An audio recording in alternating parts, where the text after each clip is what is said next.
मनोजवं मारुततुल्यवेगं जितेन्द्रियं बुद्धिमतां वरिष्ठं वातात्मजं वानरयूथमुख्यं श्रीरामदूतं शरणं प्रपद्ये।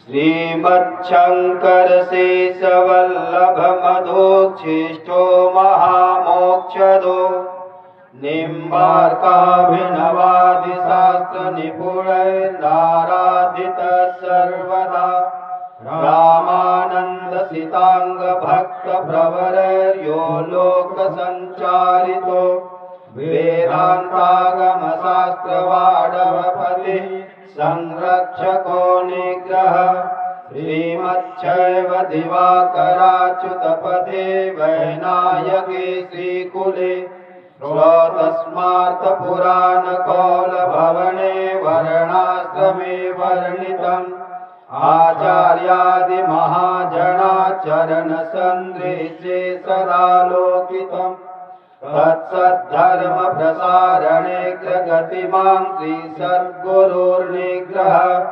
बाह्यान्तरकलामध्ये भाण्डब्रह्माण्डचारिणीं वेश्यदां त्रिगुणातीतां वन्दे निग्रहकारिणीं शास्त्रारण्यमहासिंहं शास्त्रसिन्धुमङ्गलम् नुमः समन्वयाचार्यं निग्रहं धूर्तनिग्रहं धर्मसंरक्षणार्थाय धर्मसंहारहेतवे निग्रहाणां च धर्माज्ञा लोके लोके प्रवर्धताम्। प्रेम से बोले गणेश महाराज की, बोले जगत जननी माता की, बोले सियावर रामचंद्र की, पवन सुत हनुमान की, बोले शंकर भगवान की।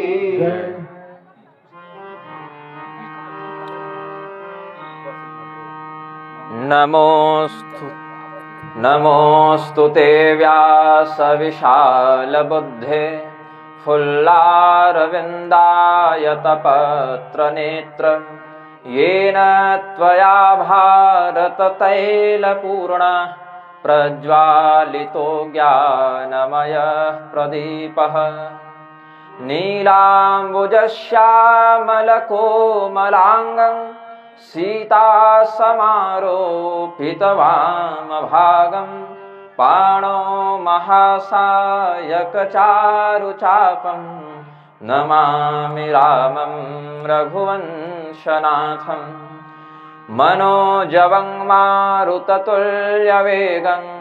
जितेन्द्रियं बुद्धिमतां वरिष्ठं वातात्मजं वानरयूथमुख्यं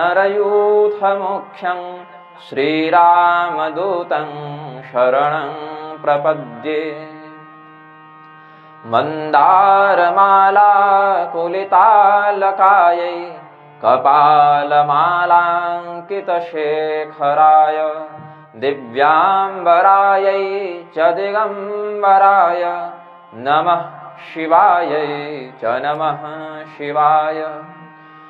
बाह्यान्तरकलामध्ये भाण्डब्रह्माण्डचारिणीं विश्वदां त्रिगुणातीतां वन्दे निग्रहकारिणीम् उदितरविप्रभावन्निग्रहायै च पूर्वे जगति दिविजये युवराधका धर्मवृत्ते नदनुकपटशास्त्रायावकाये महान्तः प्रकटितमतिशास्त्रान्नग्रजान् नौमि नित्यम्।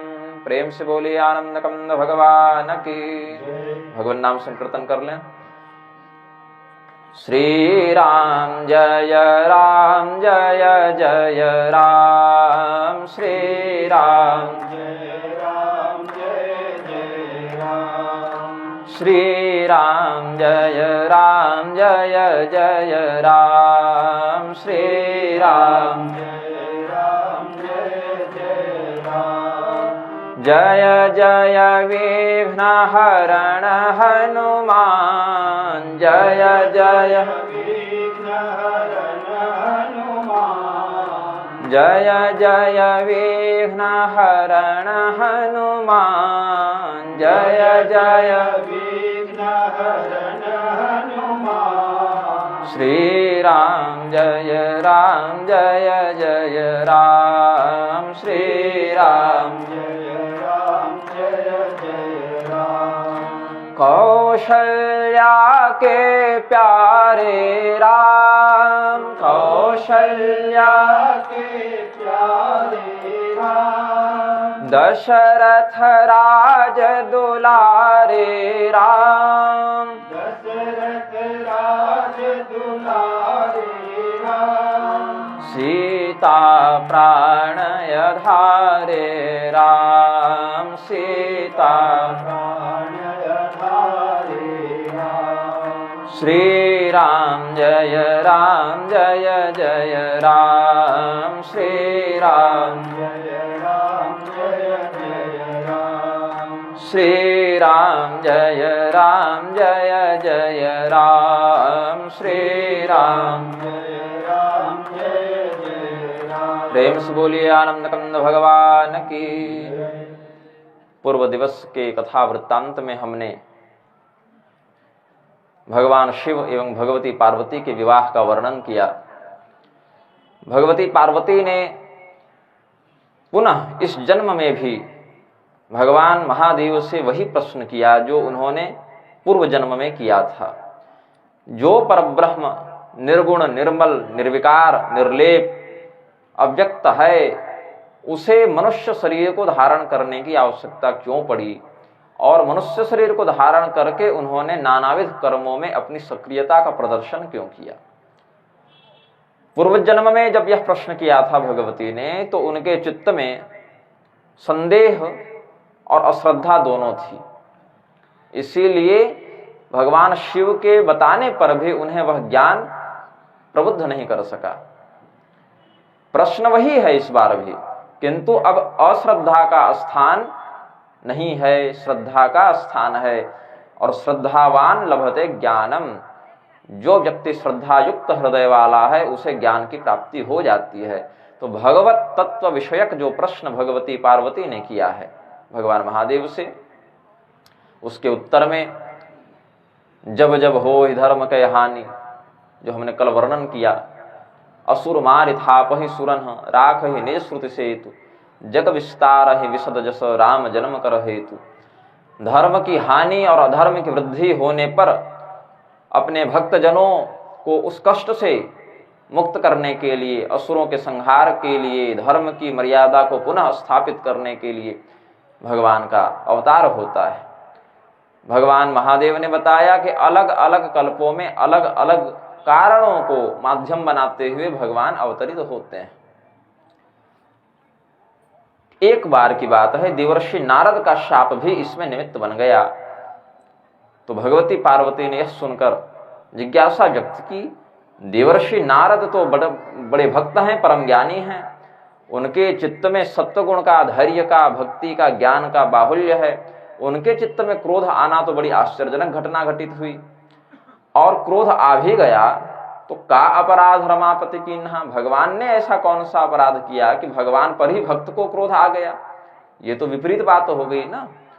भक्त ही भगवान पर क्रुद्ध हो जाए और भगवान को शाप दे दे और उस शाप के भोग को पूर्ण करने के लिए भगवान पृथ्वी पर आ जाएं, इतनी बड़ी घटना के पीछे रहस्य क्या है, पूरी बात क्या है, यह आप हमें बताएं। भगवान महादेव ने पूरा वृत्तांत बताना प्रारंभ किया। हिमगिरि गुहा एक अति पावनी, हिमगिरि गुहा एक अति पावनी, बह समीप सुर सरी सुहावनी, बह समीप सुर सरी सुहावनी, आश्रम परम पुनीत सुहावा, आश्रम परम पुनीत सुहावा, देख देव ऋषि मन अति भावा, देख देव ऋषि मन अति भावा। हिमालय पर्वत में एक ऐसा स्थान जहाँ बहुत ही सुंदर गुफा थी, जहाँ बहुत ही सुंदर सुंदर उपवन, पुष्प, सुगंधित वायु, शीतल जल का बाहुल्य था, बगल में ही गंगा बह रही थी। एक ऐसे स्थान को देखकर देवर्षि नारद के मन में तपश्चर्या का विचार हुआ। इतने सुंदर, इतने शांत, इतने निर्मल स्थान पर हम भगवान की भक्ति करें, तपश्चर्या का आचरण करें, ऐसा देवर्षि नारद ने विचार किया। यद्यपि देवर्षि नारद को दक्ष प्रजापति का शाप है, एक स्थान पर अधिक समय वे नहीं ठहर सकते, वे निरंतर भ्रमणशील रहेंगे, किसी एक स्थान पर वे टिक कर ठहर कर नहीं रह सकते, ऐसा दक्ष प्रजापति का शाप है। किंतु वह शाप भी भगवान की भक्ति के कारण जो तपस्या का विचार नारद के मन में उत्पन्न हुआ, उस सत संकल्प के कारण निष्प्रभावी हो गया। वह शाप देवर्षि नारद पर उस कालखंड में अपना प्रभाव नहीं दिखा सका। देवर्षि नारद ने वहां पर बहुत ही कठोर तपस्या करना प्रारंभ किया। उनकी तपस्या से देवराज इंद्र के मन में यह भय उत्पन्न हो गया कि कहीं ये हमारे इंद्र पद को प्राप्त न कर लें, इनकी तपस्या का तेज इतना न बढ़ जाए कि हमारे गद्दी पर, हमारे राज्य पर, हमारे सिंहासनासीन होने पर कोई संकट उत्पन्न हो जाए। तो कामदेव को बुलाकर देवराज इंद्र ने यह निर्देश दिया कि देवर्षि नारद जो तपस्या में रत हैं, उनकी तपस्या में विखंडन उत्पन्न करो, उनके तपोबल में, उनकी जितेंद्रियता में बाधा उत्पन्न करो। उस बाधा से क्या होगा? देवर्षि नारद की तपस्या क्षीण हो जाएगी, खंडित हो जाएगी, और मेरा राज्य, मेरी सत्ता सुरक्षित रहेगी। राज्य का जो मोह है, सत्ता का जो मोह है, बहुत जटिल होता है। इसको प्राप्त करने के लिए भी बहुत प्रकार के प्रपंच करने पड़ते हैं। प्राप्त हो जाए तो बचाए रखने के लिए बहुत प्रपंच करने होते हैं। प्राप्त होकर नष्ट हो जाए तो पुनः प्राप्त करने के लिए भी बहुत प्रपंच करने पड़ते हैं। और ये दुर्गुण मनुष्यों में भी है, देवताओं में भी है, राक्षसों में भी है। ये एक प्राकृतिक दुर्गुण है। सत्ता के साथ, सत्ता तत्व के साथ प्राप्त करने के लिए, बचाए रखने के लिए और नष्ट होने पर पुनः प्राप्त करने के लिए व्यक्ति नानाविध शुभाशुभ कर्मों में संलग्न रहता है।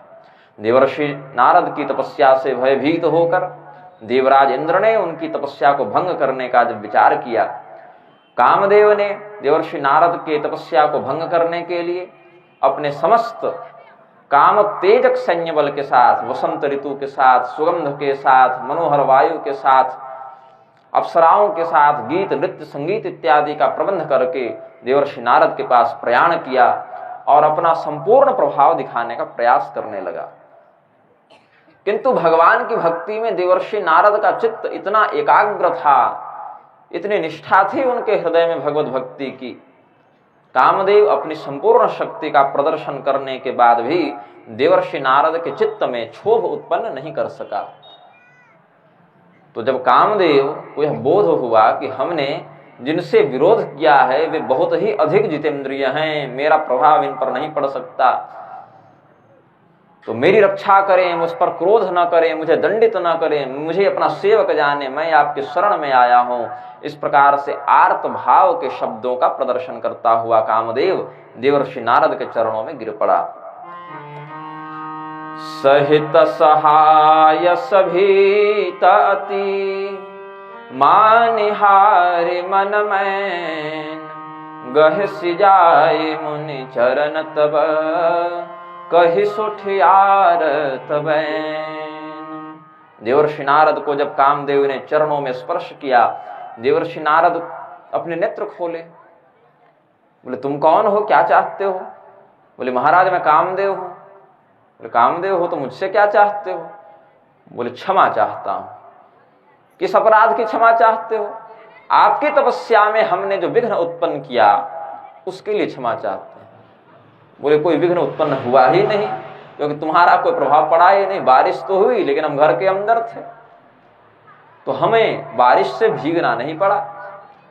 तो भगवत भक्ति का कवच हमारे ऊपर था, तो तुमने जो प्रयास किया भी होगा तो हमारे ऊपर तुम्हारा कोई भी प्रभाव नहीं पड़ा। इसीलिए जब कोई अपराध हुआ ही नहीं तो क्षमा किस बात की। और कदाचित यह कहो, कदाचित यदि यह कहो कि हमने प्रयास तो किया ही था महाराज, वो तो आपकी महानता है कि मैं असफल हो गया, लेकिन हमने तो अपनी ओर से गलती की, तो तुम्हारा भी कोई दोष नहीं, क्योंकि अपने मन से, कोई अपनी इच्छा से तुम थोड़े ही आए थे। देवर्षि नारद की तपस्या में विघ्न डालो, ऐसा निर्देश प्राप्त हुआ था तुम्हें इंद्र से। तुम राजा के सेवक हो, राजा जो देवताओं के राजा हैं इंद्र, उनके कथन के अनुसार, उनकी आज्ञा से उत्प्रेरित होकर तुमने यह कुचक्र किया, इसीलिए तुम्हारा इस दृष्टि से भी कोई दोष नहीं है। देवर्षि नारद ने काम और क्रोध इन दोनों पर विजय का प्रदर्शन यहां पर किया है। अर्जुन ने पूछा था ना भगवान से, अथ केन प्रयुक्तोऽयं पापं चरति पौरुषः अनिच्छन्नपि वार्ष्णेय बलादिव नियोजितः। हे प्रभु, देखने में आता है कि अच्छे अच्छे पढ़े लिखे विद्वान व्यक्ति भी पाप में प्रवृत्त हो जाते हैं, चाहते नहीं है पाप करना, लेकिन हो जाता है उनसे। पढ़े लिखे हैं, समझदार हैं, प्रबुद्ध हैं, सभ्य हैं, किंतु किसी परिस्थिति में वे पाप करते हुए देखे गए हैं, तो ऐसा प्रतीत होता है पाप करने की इच्छा नहीं रखने वाला व्यक्ति भी किसी और के द्वारा बलपूर्वक प्रेरित कर दिया जाता है पाप कर्म के प्रति। तो ऐसा क्यों होता है? भगवान ने कहा, काम एष क्रोध एष रजोगुण समुद्भवः महाशनो महापाप्मा विद्धे नमिह वैरणम। कभी तृप्त नहीं होने वाला जो काम है और अत्यंत क्रूर से क्रूर कर्म में प्रवृत्त कर देने वाला जो क्रोध है, रजोगुण जन्य अतृप्त रहने वाला काम और क्रूर कर्मा क्रोध, यही दोनों विद्वान से विद्वान व्यक्ति को भी बलपूर्वक पाप में ढकेल देते हैं। देवर्षि नारद ने यहाँ कामदेव को भी अपनी जितेंद्रियता से परास्त किया और उसके ऊपर क्रोध भी नहीं किया, तो काम और क्रोध दोनों पर इन्होंने अपनी विजय सिद्धि का प्रदर्शन किया। कामदेव गया देवराज इंद्र के पास और कहा, महाराज अपने सिलेबस से बाहर के हैं वो, हमारी जो क्षमता है, हमारा जो बस चले उन पर, ऐसा नहीं है, हमारी क्षमता के बाहर के विषय हैं देवर्षि नारद, हमारी शक्तियां उनको बाधित नहीं कर सकती। वो तो उनकी करुणा है देवर्षि की कि हमें और आपको क्षमा कर दिया, शाप नहीं दिया। काम और क्रोध दोनों पर वे विजय प्राप्त कर चुके। अब देवर्षि नारद को भी जब अनुभव हुआ कि अरे मैंने तो बड़ा गजब काम कर दिया, बड़े बड़े ऋषि महर्षि भी काम और क्रोध पर विजय प्राप्त नहीं कर सके, हमने तो कुछ ऐसा कार्य कर दिया जो त्रिलोकी में अद्भुत है। लोगों को इस महानता का ज्ञान होना चाहिए। मेरे ज्ञान का, मेरी प्रबुद्धता का तो लोगों को बोध है, लेकिन मैं कामजयी हूं, क्रोधजयी हूं, इसका बोध उन्हें नहीं है। तो हिमालय में तपस्यारत थे ही कैलाश पर्वत पहुंच गए भगवान शिव के पास। तब नारद गवने शिव पाहि, तब नारद गवने शिव पाहि, जिता काम अहमित मन माहि, जिता काम अहमित मन माहि, मार चरित शंकर ही सुनाए, मार चरित शंकर ही सुनाए, अति प्रिय जानि महेश सिखाए, अति प्रिय जानि महेश सिखाए। मैंने कामदेव पर विजय प्राप्त कर ली, इस प्रकार का अहंकार मन में धारण करते हुए देवर्षि नारद ने भगवान शिव के पास प्रस्थान किया। भगवान शिव ने बड़े भाव से उनका आदर सत्कार किया। बोले, देवर्षि बड़े प्रसन्न प्रतीत होते हैं, आपके चेहरे में आज कुछ और ही आभा देखने को मिल रही है। बोले, रहेगी ना आभा, ये मेरी तपस्या का, तपोबल का तेज है। बोले, हाँ, लेकिन तपोबल का तेज तो पहले भी था, आज कुछ विशिष्टता दिख रही है। बोले, हमने कामदेव पर विजय प्राप्त कर ली प्रभु। शिव जी ने कहा, बड़ी अच्छी बात है, कामदेव पर विजय प्राप्त कर ली। बोले, नहीं, अच्छी बात नहीं, बहुत ही अच्छी बात है, ये बड़ी अद्भुत बात है, ये कार्य पहले कोई नहीं कर सका, कोई भी ऋषि मेरे जितना जितेंद्रिय नहीं। तो भगवान शिव समझ गए कि अब इनके अंदर अपनी इस सिद्धि का, इस जितेंद्रियता का अहंकार उदित हो रहा है। बोले, अब इधर के बाद यहाँ तो आ गए, अब आगे की यात्रा, क्योंकि आप एक जगह तो टिकने वाले हैं नहीं, आगे कहाँ चले? बोले जाएंगे ब्रह्मदेव के पास, ब्रह्मलोक जा रहे हैं, ब्रह्मदेव को भी ये शुभ समाचार सुनाएंगे। बोले उसके बाद? बोले वैकुंठ भी हो लेते हैं। जब शिव जी हो गए, ब्रह्मदेव हो गए, तो भगवान नारायण को भी बताना पड़ेगा। तो शिव जी ने कहा कि देखिए, यद्यपि मैं विनय करता नहीं हूं, किसी से अनुरोध करता नहीं हूं, लेकिन आज मैं अनुरोध कर रहा हूं। शिव जी ने कहा, बार बार विनवमु मुनि तो ही, बार बार जिम यह कथा सुनायहु मोहि, जिम यह कथा सुनायहु मोहि, तिम जनि हरि सुनावहु कबहु, तिम जनि हरि सुनावहु कबहु, चले हो प्रसंग दुराए हो तबहु, चले हो प्रसंग दुराए हो तबहु। हे देवर्षि नारद, हम आपसे विनय करते हैं, अनुरोध करते हैं, जिस प्रकार से आपने यह वृत्तांत हमें सुनाया है, भगवान विष्णु को कभी मत सुनाइएगा।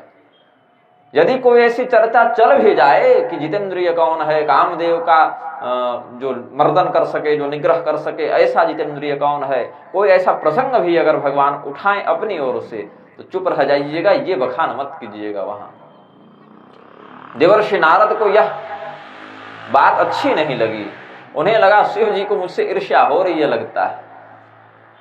शिव जी के अंदर जो कल्याणकारी भाव है देवर्षि नारद के प्रति, जो भविष्य वे देख रहे हैं देवर्षि नारद के संदर्भ में, वो देवर्षि नारद अभी नहीं समझ पा रहे।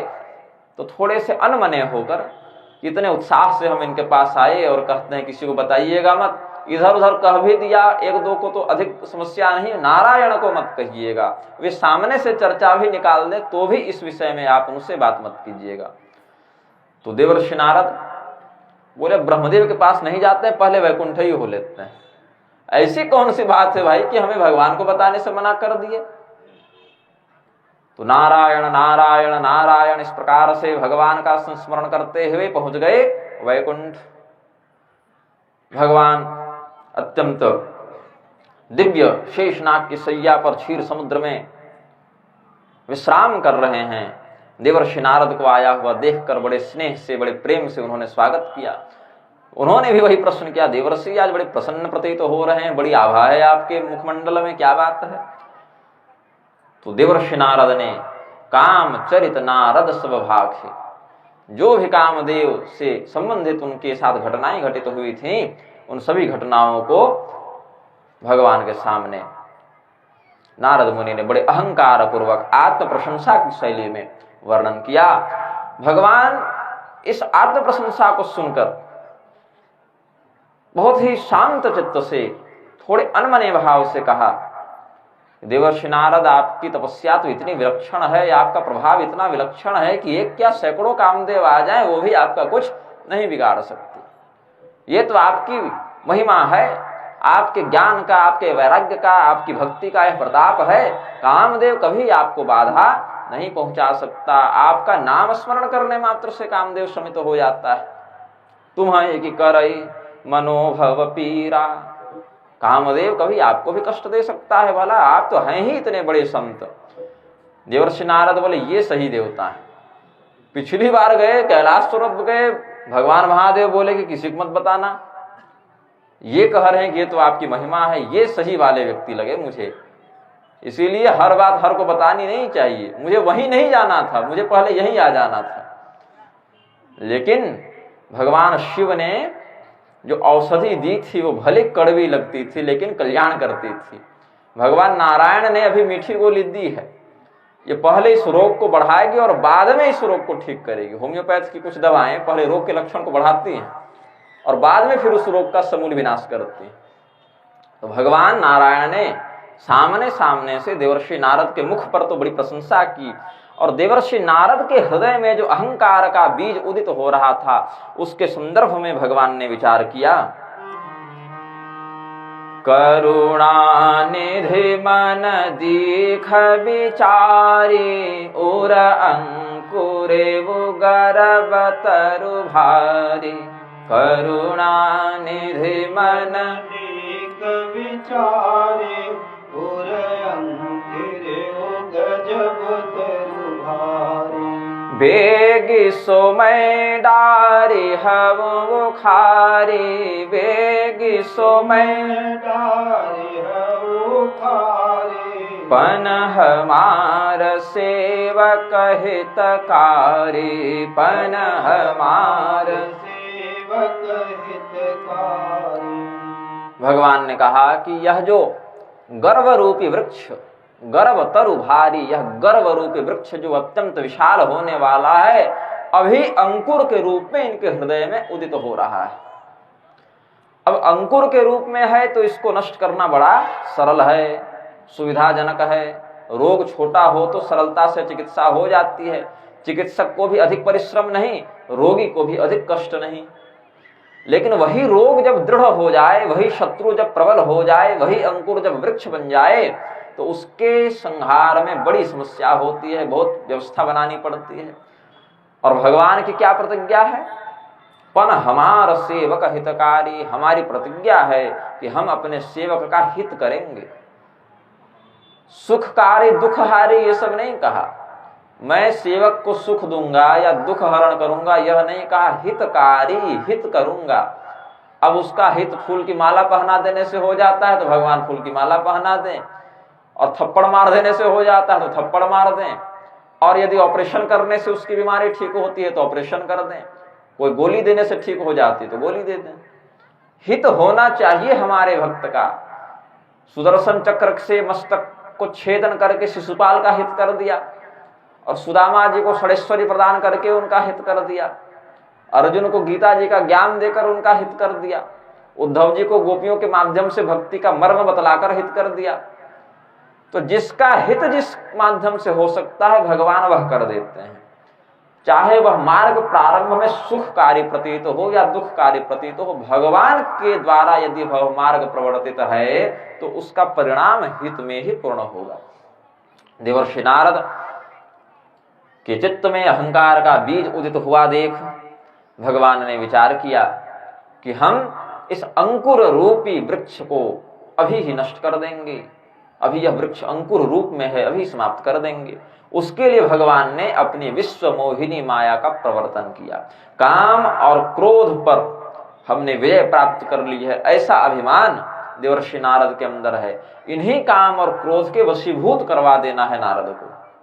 ये भगवान ने अपने स्तर से लीला का प्रवर्तन करना प्रारंभ किया। 100 योजन विस्तार वाला एक दिव्य नगर उन्होंने अपनी माया को कह के उसी मार्ग में बनवा दिया जिस मार्ग से देवर्षि नारद जा रहे थे।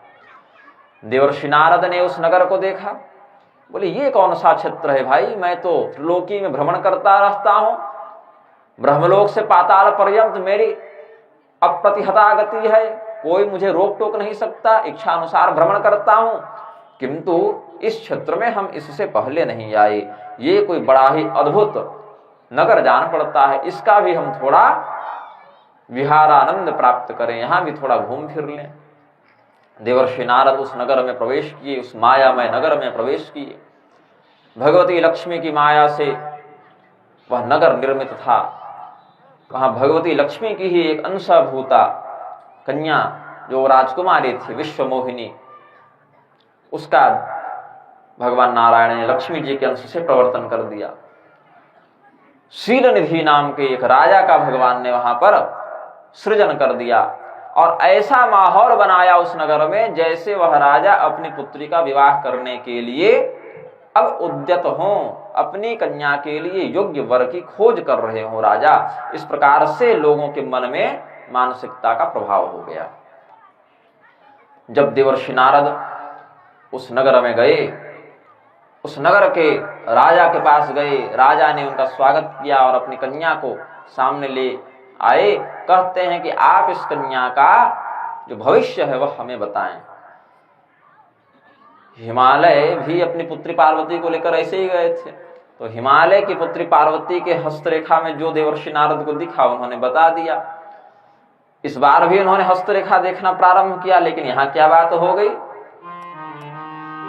जो ये बरई अमर सोई होई, जो ये बरई अमर सोई होई, समर भूमि तेहि जीतन कोई, समर भूमि तेरी जीतन कोई, सेवहि सकल चराचर ताहि, सेवहि सकल चराचर ताहि, बरई शील निधि कन्या जाहि, बरई शील निधि। कन्या जाहि, इस कन्या का जो पति होगा उसका लक्षण विवाह के बाद ही स्पष्ट होगा। पहले तो बताया था ऐसे ऐसे लक्षणों वाले पति से पार्वती का विवाह होगा, परिहस्त सरेख। यहाँ क्या देखते हैं कि चाहे पहले वह जैसा भी हो, विवाह यदि इससे हो गया, शील निधि की पुत्री से हो गया विवाह, तो उसमें ये लक्षण प्रकट हो जाएंगे। वह अमर हो जाएगा, उसकी मृत्यु ही नहीं होगी, युद्ध में उसे कोई जीत नहीं सकेगा, वह सर्वथा अपराजित रहेगा, संपूर्ण प्राणी उसकी सेवा करेंगे, उसको किसी की सेवा नहीं करनी पड़ेगी, संपूर्ण चराचर जगत उसकी सेवा करेगा, वह अमर हो जाएगा, वह अपराजित हो जाएगा। देवर्षि नारद ने सोचा कि अगर मैं ही इससे विवाह कर लूं तो विवाह के कारण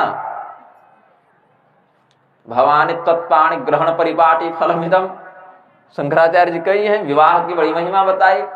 बोले इससे विवाह अगर हमारा हो जाए तो हम भी इस प्रकार से अमर, अपराजित, सर्वशव्य, सर्ववंद्य हो जाएंगे। तो ऊपर ऊपर से कुछ बनाकर बता दिया कि सब बढ़िया है, अच्छा है, सब मंगल है, कोई अशुभ नहीं, कोई दोष नहीं, कोई संकट नहीं। अंदर से लग गए प्रबंध में, ऐसा क्या प्रबंध करें कि इस कन्या से हमारा विवाह हो जाए। तो कुछ ही काल में इस कन्या का स्वयंवर होने वाला है। ऐसा जानकर देवर्षि नारद ने सोचा कि कौन सा ऐसा कार्य किया जाए कि अतिशीघ्र इस कन्या के हृदय में हमारे प्रति प्रेम का बाहुल्य हो और बिना किसी झंझट के स्वयंवर में यह कन्या स्वयं ही हमारा वरण कर ले। ये देवर्षि नारद ने चित्त में विचार किया। बोले कि अब कौन सा देवता मेरी सहायता कर सकता है। तो अभी वैकुंठ से मिलकर आ रहे थे भगवान से। बोले जिस रास्ते से आए हो उसी रास्ते पर वापस चलो। बोले चले तो जाएंगे, लेकिन जब तक पहुंचेंगे और भगवान से सहायता मांगकर वापस आएंगे तब तक तो ये स्वयंवर बीत जाएगा। तो हम तो भले नहीं जा सकते तुरंत वहां, भगवान तो आ सकते हैं। तो वहीं पर अत्यंत आतुरता में भगवान का आवाहन कर दिया। भगवान प्रकट हुए। बोले नारद जी अभी अभी कुछ देर पहले मिलकर आए, ऐसी कौन सी समस्या हो गई कि हमें आप इस प्रकार से आतुर भाव से पुकार रहे हैं? क्या बात हो गई, कोई समस्या हो गई क्या? बोले नहीं महाराज, समस्या कुछ नहीं है, कुछ मांगना है। हम आपके यहां से लौटे, आप विदागिरी में कुछ दिए नहीं, अब कुछ देना चाहिए, ब्राह्मण को आए हैं तो विदागिरी में। अच्छा क्या आपकी इच्छा है, आपकी कौन सी कामना को मैं पूर्ण करूं? महाराज अपना स्वरूप दे दीजिए हमें। स्वरूप? आपके स्वरूप में क्या समस्या है भाई? अच्छे भले तो दिख रहे हैं आप, एकदम आभा मंडल तपस्या से चमक रहा है। बोले यही तो समस्या है कि तपस्या से चमक रहा है, जटा जूट है, बड़ी बड़ी दाढ़ियां हैं, तपस्वी सा शरीर है। ये नहीं चाहिए अभी। अभी तो बिल्कुल स्वस्थ, सुकोमल, सुंदर, आकर्षक युवा शरीर चाहिए हमें। आपके समान दिव्य स्वरूप हमें चाहिए। आपन रूप देहु प्रभु मोहि, आन भांति नहीं पावोहि। उस कन्या को मैं किसी अन्य उपाय से नहीं प्राप्त कर सकता। सर्वांग सुंदर नारायण का मुझे वैष्णव स्वरूप चाहिए। भगवान ने यह नहीं कहा कि दूंगा, और यह भी नहीं कहा कि नहीं दूंगा। भगवान ने क्या कहा? क्योंकि पन हमारा सेवक हितकारी, हमारे भक्त का हित करूंगा, ऐसा भगवान ने प्रण ले रखा है। कौन्तेय प्रतिजानी ही न मे भक्तः प्रणश्यति। अर्जुन इस बात को निश्चय करके समझ लो कि मेरा भक्त कभी नष्ट नहीं होता, हम उसको नष्ट नहीं होने देते। थोड़ा बहुत ऊपर नीचे माया के प्रभाव से भटक भी जाए तो हम उसको संभाल लेते हैं, उबार लेते हैं, फिसलने नहीं देते। तो देवर्षि नारद को क्या उत्तर दिया भगवान ने? जे ही विधि हो ही परम हित, नारद सुनहु तुम्हार। सोई हम करवन आन कछु बचन न मृषा हमार। हे देवर्षि, आपका हित जिसमें होगा हम वही करेंगे, इसके अलावा हम कुछ और नहीं करेंगे। और मेरा वचन असत्य नहीं होता, आप तो जानते ही हैं। सत्यनारायण का वचन असत्य हो जाए ये तो संभव नहीं, तो हमारा वचन कभी असत्य होता नहीं। इसीलिए हम वही करेंगे जिसमें आपका हित हो, इसके अतिरिक्त हम और कुछ नहीं करेंगे। बोले बड़ी कृपा महाराज, मेरा हित तो इसी में है, यही कर दीजिए। अब आप एक बार ये कर दीजिए, फिर तो कोई मेरा अहित भी नहीं कर सकता, चाह ले तो हम ऐसे ही अमर हो जाएंगे, ऐसे ही हम अपराजित हो जाएंगे। अंदर अंदर बोल रहे हैं। बस कहा महाराज यही हित कर दो, जो मुझे अपना स्वरूप मैंने मांगा आपका सो हमें प्रदान कर दो। भगवान ने कहा ठीक है। चिकित्सक के पास रोगी अपनी ओर से डिमांड करता है कि हमको ऐसी दवा दीजिएगा, ऐसी दवा दीजिएगा, लेकिन उत्तम चिकित्सक वही औषधि देता है जो वास्तव में हितकारी हो। यदि कभी रोगी परहेज को छोड़ के मनमाना भोजन करने लगे, अपथ्य का सेवन करने लगे, तो कुशल चिकित्सक उसको वह अपथ्य प्रदान नहीं करता मांगने पर भी। उसी प्रकार से जैसे आपका हित होगा हम वही करेंगे। आप इस समय कुपथ मांगने वाले रोगी हैं और मैं भवरोग हर वैद्य हूं। भगवान ने जब इस प्रकार से कहा तो हमारी भाषा जब आप लोग नहीं समझते तो भगवान की भाषा नारद जी क्या समझेंगे।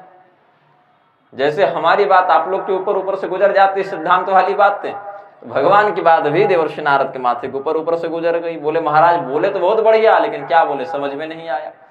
तो भगवान जो कहे अच्छा ही कहे होंगे, मेरा काम बनाने के लिए ही कहे होंगे, इस विश्वास के साथ देवर्षि नारद प्रसन्न हो गए।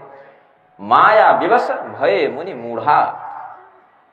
जो देवर्षि नारद परम ज्ञान स्वरूपी हैं वे भी माया के वशीभूत होकर मूढ़ बन गए। मौढ़्य भाव को उन्होंने धारण कर लिए और भगवान की इस गूढ़ वाणी का जो वास्तविक तात्पर्य था उसको समझ नहीं सके, क्योंकि चित्त उस समय स्वस्थ नहीं था, चित्त उस समय काम विह्वल हो रहा था।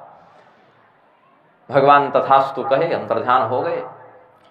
अब देवर्षि नारद ने हरि का रूप मांगा था। हरि बहुतों को कहते हैं, बहुवर्थक शब्द है हरि। भगवान को भी हरि कहते हैं, सिंह को भी हरि कहते हैं, बंदर को भी हरि कहते हैं, कहीं कहीं सर्प इत्यादि के लिए भी हरि शब्द आया है।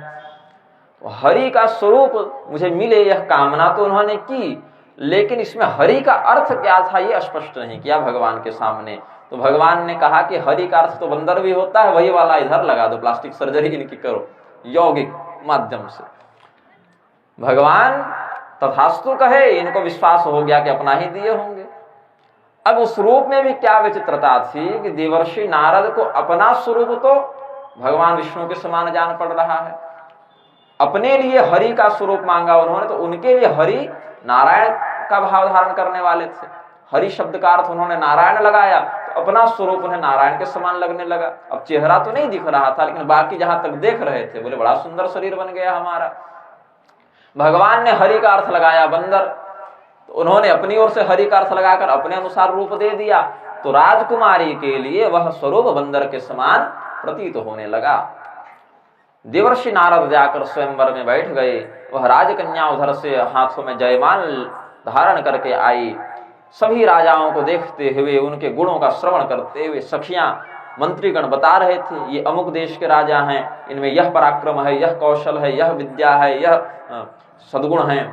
इस प्रकार से नानाविध राजाओं का यशोगान सुनते हुए वह राजकन्या उस स्वयंवर भूमि में विचरण करती हुई तब देवर्षि नारद के पास आई। तो देवर्षि नारद इस विश्वास के साथ बैठे थे कि अब हमारे ही गले में यह वरमाला डालेगी, लेकिन उसने जैसे ही देवर्षि नारद की ओर एक दृष्टिपात किया, एक नजर डाली, वैसे ही अत्यंत क्रुद्ध होकर उसने अपना चेहरा घुमा लिया और दूसरी ओर जाने लगी। तो देवर्षि नारद ने सोचा कि संभवतः मेरे स्वरूप पर इसका ध्यान नहीं गया होगा, तो घूमकर जिधर वह राजकुमारी जा रही थी उधर जाकर बैठ गए। उस दिशा की ओर जब उस राजकन्या ने अपनी दृष्टि डाली, उधर भी वही नारद मुनि दिखे, तो फिर क्रुद्ध भाव से दूसरी ओर जाने लगी। कुल मिलाकर जिस दिशा की ओर नारद मुनि बैठकर उस कन्या के चित्त को अपनी ओर आकर्षित करने का प्रयास करते, उस दिशा की ओर से वह अपना मुख मोड़ लेती थी। जेहि दिश बैठे नारद फूली, जेहि दिश बैठे नारद सो देश ते न बिलो की भूली, सो देश न बिलो की भूली। पुनि पुनि मुनि उकसहि अकुलाहि, पुनि पुनि मुनि उकसहि अकुलाहि। देखे दसाहर गण मुस्काहि, देखे दसाहर गण मुस्काहि। अब ब्रह्मदेव के पास तो नारद जी को जाने का अवसर प्राप्त हुआ नहीं। बीच में पहले कैलाश गए, वहां से वैकुंठ गए, वैकुंठ से लौटते समय मार्ग में ही यह दिव्य मायामय नगर मिल गया था। और भगवान महादेव ने जब देवर्षि नारद को कहा था कि भगवान विष्णु को ये सब मत बताइएगा, और उनके चित्त में, देवर्षि नारद के चित्त में जब खिन्नता उदित हुई तो भगवान समझ गए ये जरूर आगे गड़बड़ करेंगे, इनको मेरे वचन में श्रद्धा नहीं है। तो अपने 2 सेवकों को, 2 रुद्रगणों को कह रखा था कि तुम देवर्षि नारद के पीछे पीछे लगे रहो, और ये क्या करते हैं, कहाँ जाते हैं, इनके साथ क्या होता है, हमें खबर देते रहना। गुप्तचर अपने लगा रखे थे शिव जी ने। वे गुप्तचर इस समय भी उपस्थित थे, ब्राह्मणों का शरीर धारण करके देवर्षि नारद के ही पीछे बैठे थे। और देवर्षि नारद की जब यह वृत्ति उन्होंने देखी, ये क्रियाएं उन्होंने देखी, ये चाहते हैं राजकुमारी इन्हें देख ले, और राजकुमारी कहती है कि इस बंदर को हमारे स्वयंवर में कौन लेकर आ गया। तो ये दोनों के मध्य जो असंतुलन देखे, बोले एक दूसरे को देखना पसंद नहीं कर रहे। देवर्षि नारद जिस दिशा की ओर बैठ जा रहे हैं उस दिशा की ओर यह गर्दन नहीं घुमा रही। ऐसी स्थिति में देवर्षि नारद की व्याकुलता को देखकर रुद्रगण हंसने लग गए। उसी समय भगवान स्वयं एक राजकुमार का, एक राजा का शरीर धारण करके वहां पर उपस्थित हुए, और लक्ष्मी के अंश से मायामय विग्रह को धारण करके उत्पन्न हुई विश्वमोहिनी कन्या से विवाह करके उसे ले गए। अब जब उस कन्या को भगवान अपने साथ ले गई, वह कन्या भगवान के गले में जयमाला डाल देती है। देवर्षि नारद का चित्त और भी क्षुब्ध हो गया, और जिस समय इनके चित्त में बहुत क्रोध, बहुत क्षोभ, बहुत निराशा नारायण उदित हो रही थी। अगरबत्ती नहीं है ना, गाड़ी अभी धो लें, सड़क की धो लो। उस स्थिति में देवर्षि नारद की व्याकुलता को देखकर जो रुद्रगण थे वे अपनी हंसी नहीं रोक सके और हंसने लग गए। तो अनुचित समय में अनुचित भाव का प्रदर्शन करना बड़े संकट को जन्म देता है, बड़ा विचित्र घटनाक्रम उत्पन्न कर देता है। देवर्षि नारद ने पीछे मुड़कर देखा, कौन हंस रहा है भाई। उन्होंने देखा कि 2 व्यक्ति हंस रहे हैं। बोले हंसते क्यों हो? बोले आप विवाह करने आए थे ना। आए तो थे, और कन्या आपको मिली नहीं, और आप कन्या के चक्कर में चारों दिशा घूम के बैठ चुके हैं। यहां से वहां गए, वहां से वहां गए, वहां से वहां गए, और फिर आकर यहीं बैठ गए। बोले हाँ, तो घर से जब विवाह करने के लिए चले थे तो एक सामान्य व्यक्ति भी एक बार ऐनक में देख लेता है कैसा दिख रहे हैं। आप देखे थे कैसे दिख रहे हैं? बोले नहीं, ये तो देखे नहीं। घर हो तब तो ऐनक हो भाई, हमारा घर ही नहीं है तो ऐनक भी नहीं है, कभी आवश्यकता पड़ी नहीं दर्पण की हमें। बोले तो आज पड़ेगी, पहले दर्पण में अपना चेहरा देख लीजिए कि आपके विवाह के निरस्त होने का कारण क्या है। बोले अब दर्पण कहाँ खोजते चलें, कहाँ खोजते चलें? बोले महाराज अब आपके कमंडल में जल तो है, उस जल में देख लीजिए। जब देवर्षि नारद ने जल में अपना चेहरा देखा तो स्पष्ट रूप से अत्यंत भयंकर वानर के समान उनका स्वरूप प्रतीत हुआ, और उस समय भी ये दोनों हंस रहे थे। देवर्षि नारद ने समझ लिया कि ये रुद्रगण हैं, मेरा उपहास कर रहे हैं, और वही शाप दे दिया। हो निशाचर जाय तुम कपटे पापी दो, हंसे हमस सोले हो फल बहुरे हंसे हो मुनि को। मुझे कोई सामान्य महर्षि मत समझना। पहले तो काम पर विजय प्राप्त किए थे, उसके अहंकार का मर्दन किया भगवान ने, विश्वमोहिनी के प्रति आसक्त हो गए देवर्षि नारद। फिर कामदेव को क्षमा प्रदान की थी, वहां क्रोध पर विजय का उन्हें अहंकार हो गया, तो उस अहंकार का भी मर्दन अब करवा रहे हैं। वे सुबिलो कि क्रोध यति बाढ़ा। जो देवर्षि नारद कामदेव को सरल चित्त से क्षमा कर चुके थे, उनके हृदय में भी बहुत ही दारुण क्रोध का उदय हुआ। उन्होंने शाप दे दिया, तुम दोनों जाकर असुर योनि में जन्म लो, तुम दोनों कपटी हो, पापी हो। अच्छा, क्या कपट किया? कुछ कपट किया नहीं, लेकिन कोई व्यक्ति गाली देता है तो ऐसी बातें भी बोलता है जो व्यक्ति नहीं कर चुका होता है। गाली जितनी पड़ती है किसी को, वो गालियां 90% असत्य ही होती हैं, केवल अपने क्रोध को व्यक्त करने का माध्यम है। सत्य उसमें बहुत कम होता है अपशब्दों में। देवर्षि नारद ने कहा, तुम कपटी हो, तुम पापी हो, तुमने हमारा उपहास किया है, तुम्हें अपने वास्तविक स्वरूप में आना चाहिए था, तुम मेरी पीछे पीछे गुप्तचरी करने आए हो, ये कपट है तुम्हारा, इसीलिए तुम असुर कुल को प्राप्त हो जाओ, तुम्हें राक्षस की योनि प्राप्त हो, दोबारा किसी और का मजाक उड़ाने का तुम्हारा दुस्साहस न जन्मे, इसीलिए हम तुम्हें शाप देते हैं। दोबारा जल में देखा तो भगवान के जो यह लीला क्रम का उद्देश्य था वह पूर्ण हो चुका था।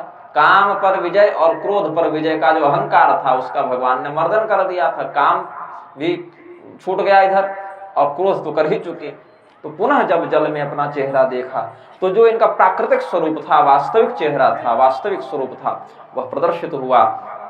और अब छोड़ेंगे नहीं जिसने मेरे साथ धोखा किया। सब भगवान की चाल है। वे यदि थोड़ा सा मेरा समर्थन कर देते सही समय पर तो आज मेरा भी घर बस चुका होता। अब मेरा घर उन्होंने उजाड़ा है, मैं उनका भी घर उजाड़ूंगा। ये बदले की भावना हृदय में व्याप्त हो गई। तो चले वहीं से वैकुंठ की ओर। बीच में ही भगवान मिल गए। भगवान थोड़ी धीरे धीरे जा रहे थे पीछे मुड़ते हुए, कब आएंगे उधर से। उनको पता है पीछे से आने वाले हैं नारद मुनि। तो नारद मुनि के हाथ में उस दिन वीणा के समान नहीं, त्रिशूल के समान परिलक्षित हो रही थी। देवर्षि नारद आए बड़े प्रेम से। पहले तो विचार किया कि हम भगवान का बिगाड़ भी क्या सकते हैं, वो तो साक्षात भगवान है, कहीं नहीं बिगाड़ पाएंगे तो हम ही मर जाएंगे। ऐसे जीवन को धारण करने का कोई लाभ नहीं। पूरे संसार में अद्भुत बेइज्जती हुई हमारी, कहेंगे गजब बेइज्जती हो गई भाई। क्योंकि यदि भगवान को स्वरूप नहीं देना था तो कह देते शुरू में कि नहीं देंगे, हम कोई और प्रबंध कर लेते या हृदय में संतोष धारण कर लेते कि चलो मेरे प्रारब्ध में नहीं था। लेकिन ये छल करने की क्या आवश्यकता थी, झूठा दिलासा देकर बदनामी करवाने की क्या आवश्यकता थी। इसीलिए देवर्षि नारद ने देह हूँ श्राप की मरिह हूँ जाई, देह श्राप की मरिह हूँ जाई, जगत मोरे उपहास कराई, जगत मोर उपहास कराई। बीचहि पंथ मिले दनुजारी, बीचहि पंथ मिले दनुजारी, संगर मासोई राजकुमारी, संगर सोई राजकुमारी। भगवान बीच में ही मिल गए।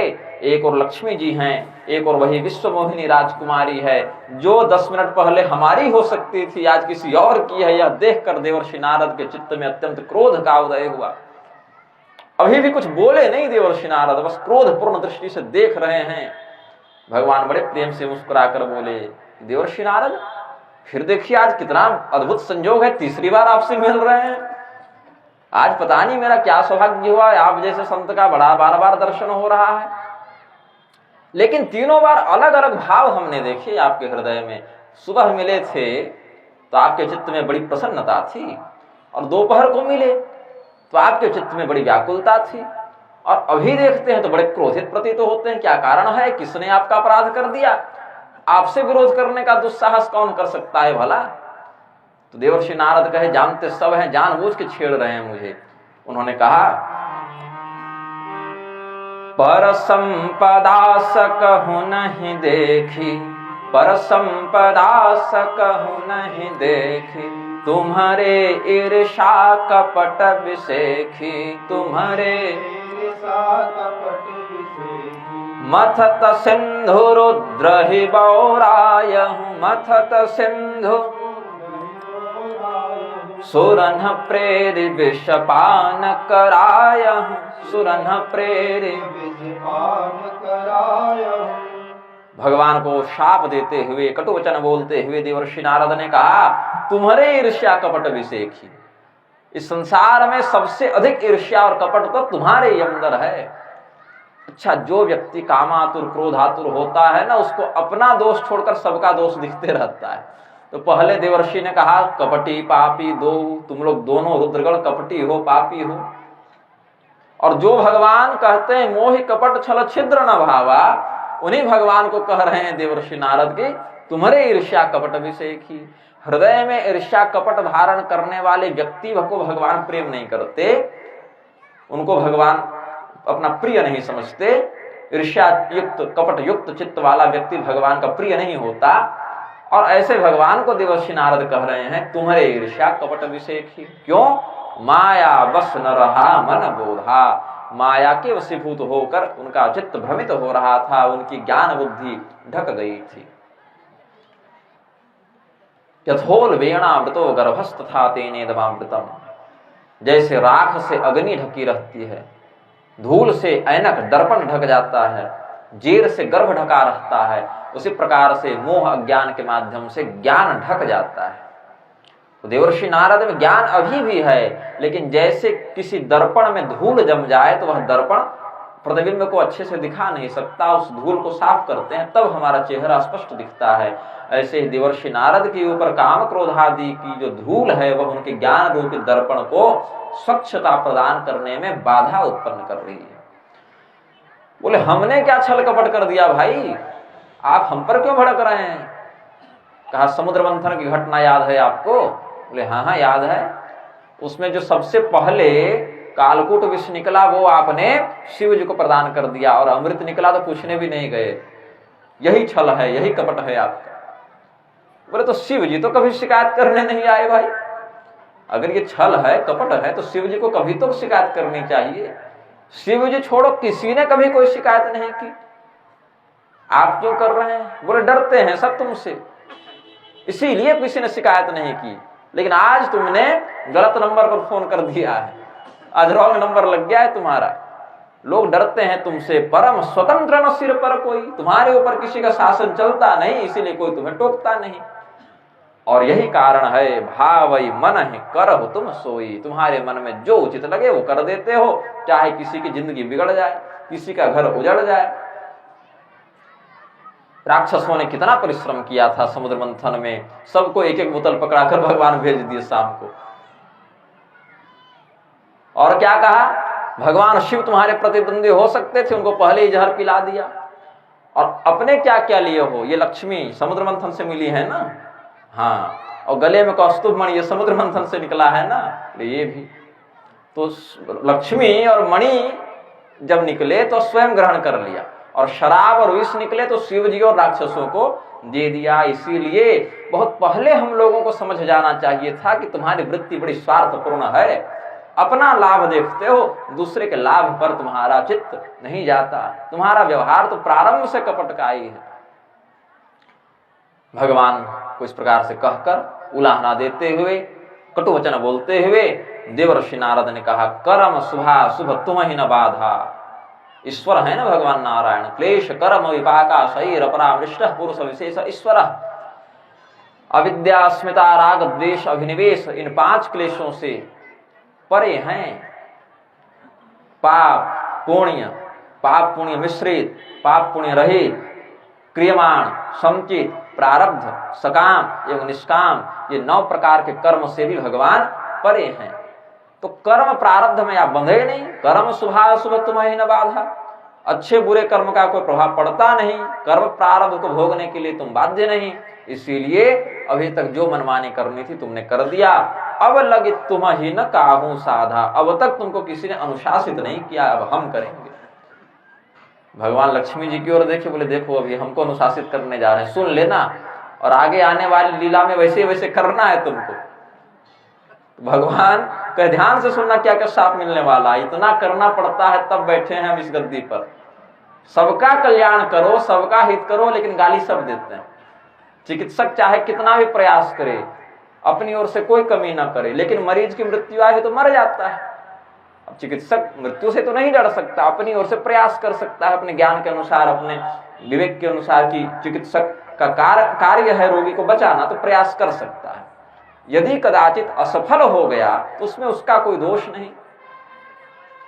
लेकिन परिजन तो हंगामा कर ही देते हैं अस्पताल में, वो तो चिकित्सक के जगह पर खड़े रखकर नहीं देखते ना। तो भगवान के स्थान पर स्वयं को रखकर विचार करें कि इतनी बड़ी व्यवस्था को चलाने के लिए भगवान को कितना प्रबंध करना पड़ता है, कितना कुछ आगे पीछे की घटनाओं पर विचार करना पड़ता है। भक्त की गाली सुनकर भी भक्त के ही हित का चिंतन करना पड़ता है। भगवान ने कहा कि अच्छा ठीक है, अब आगे और सुनते हैं इनके चित्त में क्या क्या क्रोधपूर्ण वचन छिपे हुए हैं, बाहर निकलेंगे। तो कहा देवर्षि नारद ने, वंचेहु मोहि जवनि धरि देहा, वंचेहु मोहि जवनि धरि देहा, सोई तनु धरहु श्राप मम एहा, सोई तनु धरहु श्राप मम एहा। कपि आकृति तुम कीन्ह हमारी, कपि आकृति तुम कीन्ह हमारी, करे हहि की सहाय तुम्हारे, करे हहि की सहाय तुम्हारी। मम अपकार किन्ह तुम भारे, मम अपकार कीन्ह तुम भारी, नारे बिरह तुम हो बदुखारे, नारे बिरह। कोई वैकल्पिक प्रबंध किए हैं कि कहता रहूं? मेरी आवाज पीछे तक नहीं जाएगी तो कहने का लाभ भी नहीं है। और अगर प्रबंध किए हैं तो प्रबंध पर्यंत प्रतीक्षा कर सकते हैं।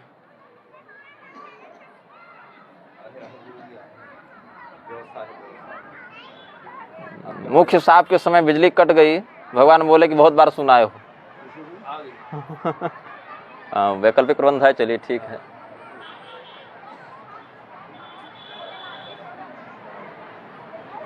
नारायण। इधर हमारी कथा 2 सेकंड के लिए क्या रुकी, इधर तो अपनी कथा चालू हो गई। चलिए, होती रहनी चाहिए कथा, बंद नहीं होनी चाहिए। श्राप शीस धरे हर सिंह, प्रभु बहु बिनती कीन्ही, निज माया कै प्रबलता, करषि कृपा निधि लीन्ही। देवर्षि नारद ने शाप दिया, जिस स्वरूप का अवलंबन करके आपने मेरे साथ छल किया, वही स्वरूप आपको धारण करना पड़ेगा। मनुष्य योनि में आपको जाना पड़ेगा। वहां पर जैसे मैं अभी अपने होने वाली पत्नी जब नहीं हो पाई, उसके वियोग में तड़प रहा हूं, तो आपके साथ तो ऐसा नहीं होगा। आपकी तो अपनी पाणिगृहीता पत्नी होगी, फिर भी आपको पत्नी का वियोग सहना पड़ेगा। और बंदर का स्वरूप निमित्त बनाकर आपने मेरे साथ छल किया, इसीलिए बंदर का ही आपको अवलंबन लेना पड़ेगा, वानरों का ही आपको सहयोग लेना पड़ेगा। भगवान शिव सोचे कि बंदर के रूप में कौन देवता जाए भाई, कौन जाना पसंद करेगा? बोले महाराज हम नहीं जाएंगे, ये अपना अपना संभाल ले सब। भगवान शिव बोले कि हम ही देवर्षि नारद को मना किए थे, हमारे ही मना करने का दुष्परिणाम हुआ कि देवर्षि नारद सब काम छोड़ के पहले वैकुंठ हो लिए, तो हम ही पहले बंदर के रूप में चले जाते हैं। उस समय फिर रुद्रावतार भगवान हनुमान जी का शरीर धारण करके श्री रामचंद्र जी की लीला में सर्वविध सहयोग करने के लिए हनुमान जी के रूप में श्री शिव जी का प्राकट्य होता है। हनुमान जी की संस्तुति में 2 श्लोक हम संस्मरण करते हैं। वानर गीता से, जैसे श्रीमद् भगवद गीता अर्जुन को भगवान श्री कृष्ण ने सुनाई, वैसे वानरों के द्वारा जो संस्तुति हनुमान जी के लिए की गई है पराशर संहिता में, उसको वानर गीता कहते हैं। तो वानर गीता से आप लोग लगता है पहली बार नाम सुन रहे हैं वानर गीता का, उससे 2 श्लोक हम संस्मरण करेंगे। रामादीनां रणे ख्यातिं दातुं यो रावणादिकान् नावधीत् स्वयमेवैतस्तं वन्दे हनुमत्प्रभुम्। यद्यपि भगवान हनुमान जी रावण कुंभकर्ण आदि का वध करने में समर्थ थे, शक्ति की दृष्टि से देखें अतुलित बलधामंग है, उनके बल का कोई पारावार नहीं, उनके बल की कोई सीमा नहीं। भगवान हनुमान जी यद्यपि रावण कुंभकर्ण आदि का वध करने में समर्थ थे, और जब सीता जी की खोज में गए थे तो निपटा के ही आते। अगर भगवती सीता जी की सम्मति प्राप्त हो जाती, उन्होंने तो प्रस्ताव भी रखा था कि भगवान आएंगे, इतनी दूर कष्ट करेंगे, तब रावण मरेगा, इसको तो हम ऐसे ही निपटा कर आपको ऐसे ही भगवान के पास ले जाएंगे, आप कोई चिंता मत कीजिए। लेकिन सीता जी ने मना कर दिया, ये अमर्यादित हो जाएगा, तुम्हें वही करना है जिसके लिए तुम्हें कहा गया है। तो हनुमान जी यद्यपि रावण इत्यादि का वध करने में समर्थ थे, किंतु भगवान की लीला में विघ्न न पड़े, भगवान को रावण वध की ख्याति प्राप्त हो, इसके लिए हनुमान जी ने रावण का वध नहीं किया। ऐसे पराक्रम और मर्यादा के मध्य संतुलन स्थापित करने वाले हनुमान जी को हम प्रणाम करते हैं। फिर कहा, कुतो दुर्दिनं वा कुतो भौमवार कुतो वैधृतिस्तस्य भद्रा कथं वा कुतो वा व्यतिपात दोषक्षुतं वा हनुमत्पदध्यान वीताशुभस्य।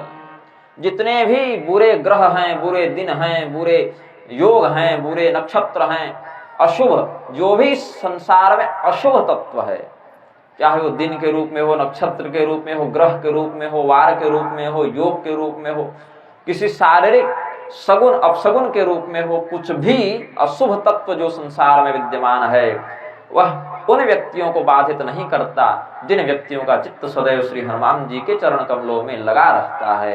ये और हनुमान जी ने भी क्या कहा, उपनिषदों का वचन है, माम स्मरेद् राम किंकरम। हनुमान जी ने कहा कि केवल मोक्ष के लिए भगवान का स्मरण करो, केवल मोक्ष के लिए भगवान श्री रामचंद्र जी से निवेदन करो। यदि कुछ और कामना है तो भगवान को कष्ट मत दो। भगवान हमको यहाँ छोड़कर गए हैं कि जो राम भक्त हैं उनके बाकी कामनाओं की पूर्ति तुम कर लेना। तो मुझे यह सहन नहीं है कि मेरे रहते मेरे प्रभु को कोई बाकी कामों के लिए परेशान करे। तो भगवान श्री रामचंद्र जी के नाम का अवलंबन केवल इस संसार से छूटने के लिए करना चाहिए। बाकी और कोई कामना हृदय में हो तो उसके लिए मेरा स्मरण कर लिया करे। माम स्मरेद् राम किंकरम, भगवान श्री रामचंद्र जी का मैं सेवक विद्यमान हूँ। ये हनुमान जी ने वेदों में उपनिषदों में कहा।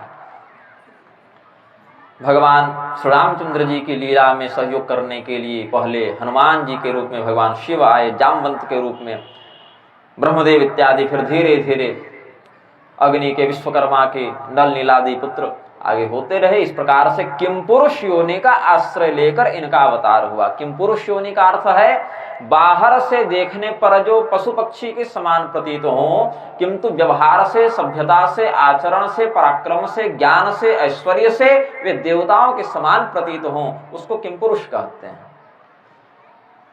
तो भगवान हनुमान जी किम पुरुषों में सर्वश्रेष्ठ किम पुरुष हैं। किम पुरुषाणां हनुमान विद्याधराणां सुदर्शन, श्रीमद् भागवत में भगवान श्री कृष्ण बताते हैं जितने भी विद्याधर श्रेणी के देवता हैं उनमें मैं सुदर्शन विद्याधर हूं, और जितने किम पुरुष श्रेणी के देवता हैं उसमें हनुमान नामक किम पुरुष हूं। किम पुरुषः अस्ति, क्या यह पुरुष है?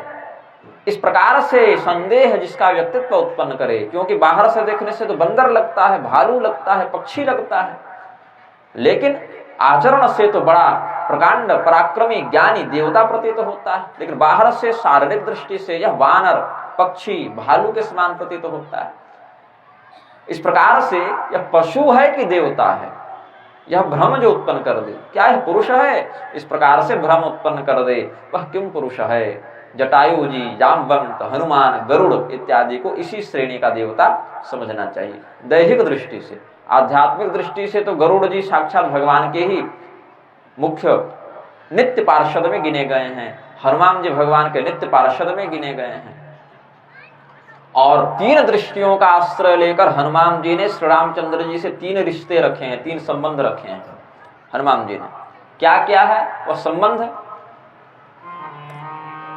देह दृष्ट्या तुदासोहम देह की दृष्टि से प्रभु मैं आपका सेवक हूं, दासो हं कौशलेन्द्रस्य रामस्याक्लिष्ट कर्मण। अत्यंत अद्भुत पराक्रम का प्रदर्शन करने वाले, कठिन कर्मों को संपादित करने वाले, अत्यंत सरलता पूर्वक उन कठिन कर्मों को करके मनुष्यों के लिए सरल आदर्श प्रस्तुत करने वाले जो भगवान श्री रामचंद्र जी कौशलेंद्र सरकार हैं, मैं उनका दास हूं, उनका सेवक हूं। ऐसा भगवान हनुमान जी ने अपने प्रथम दृष्टि से कहा, देह दृष्टिया तु दासो हम। बोले और कौन सी दृष्टि बनी?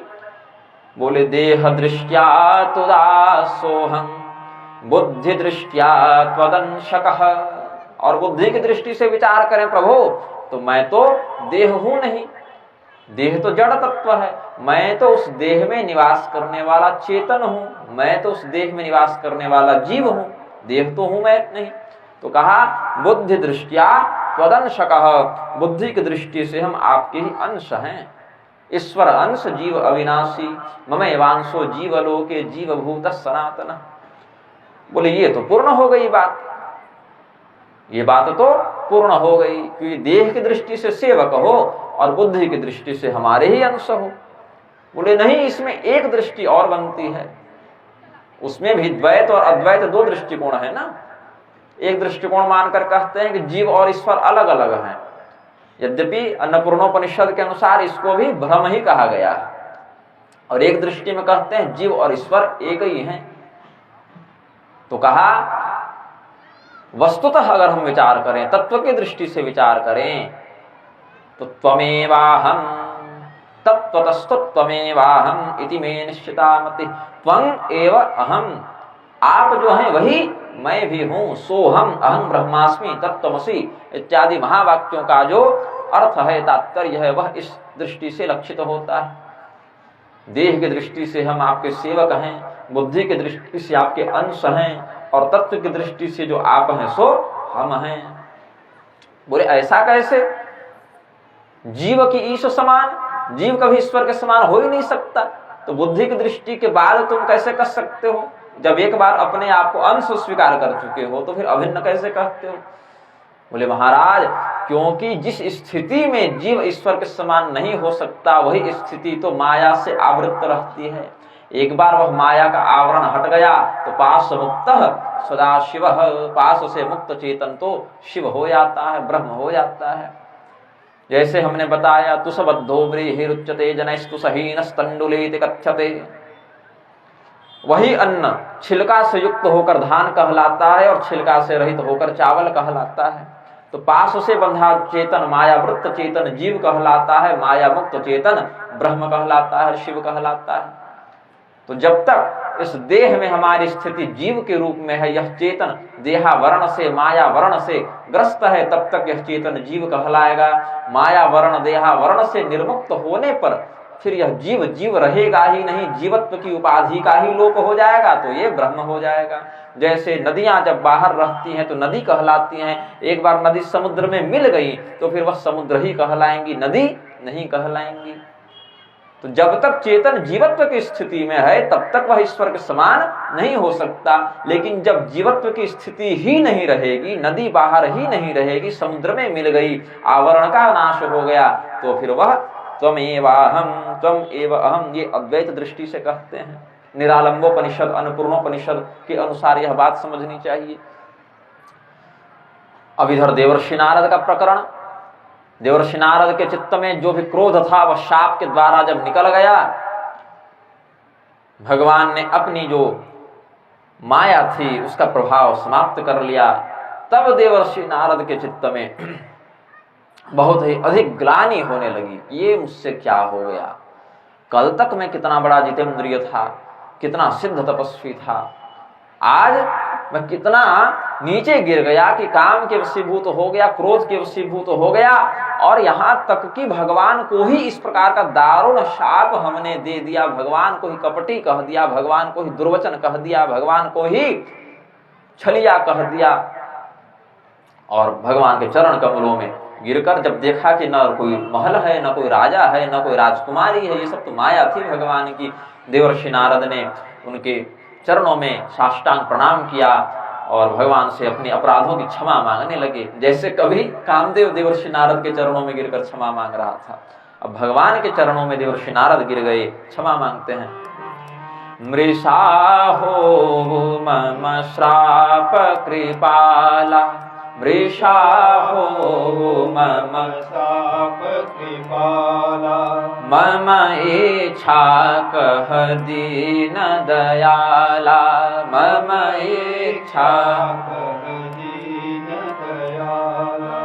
मैं दुर्वचन कहे बहु तेरे, मैं दुर्वचन कहे बहु तेरे, कह मुनि पाप मिटहि किमि मेरे, कह मुनि पाप मिटे किमि मेरे। हे भगवान, हम आपकी शरण में आए हैं, आपकी माया के वशीभूत होकर हम अपनी ज्ञान बुद्धि का प्रयोग न कर सके, आपके प्रति हमने बहुत से दुर्वचनों का प्रयोग किया, किसी प्रकार से हमने जो शाप दे दिया है वह निष्फल हो जाए प्रभु।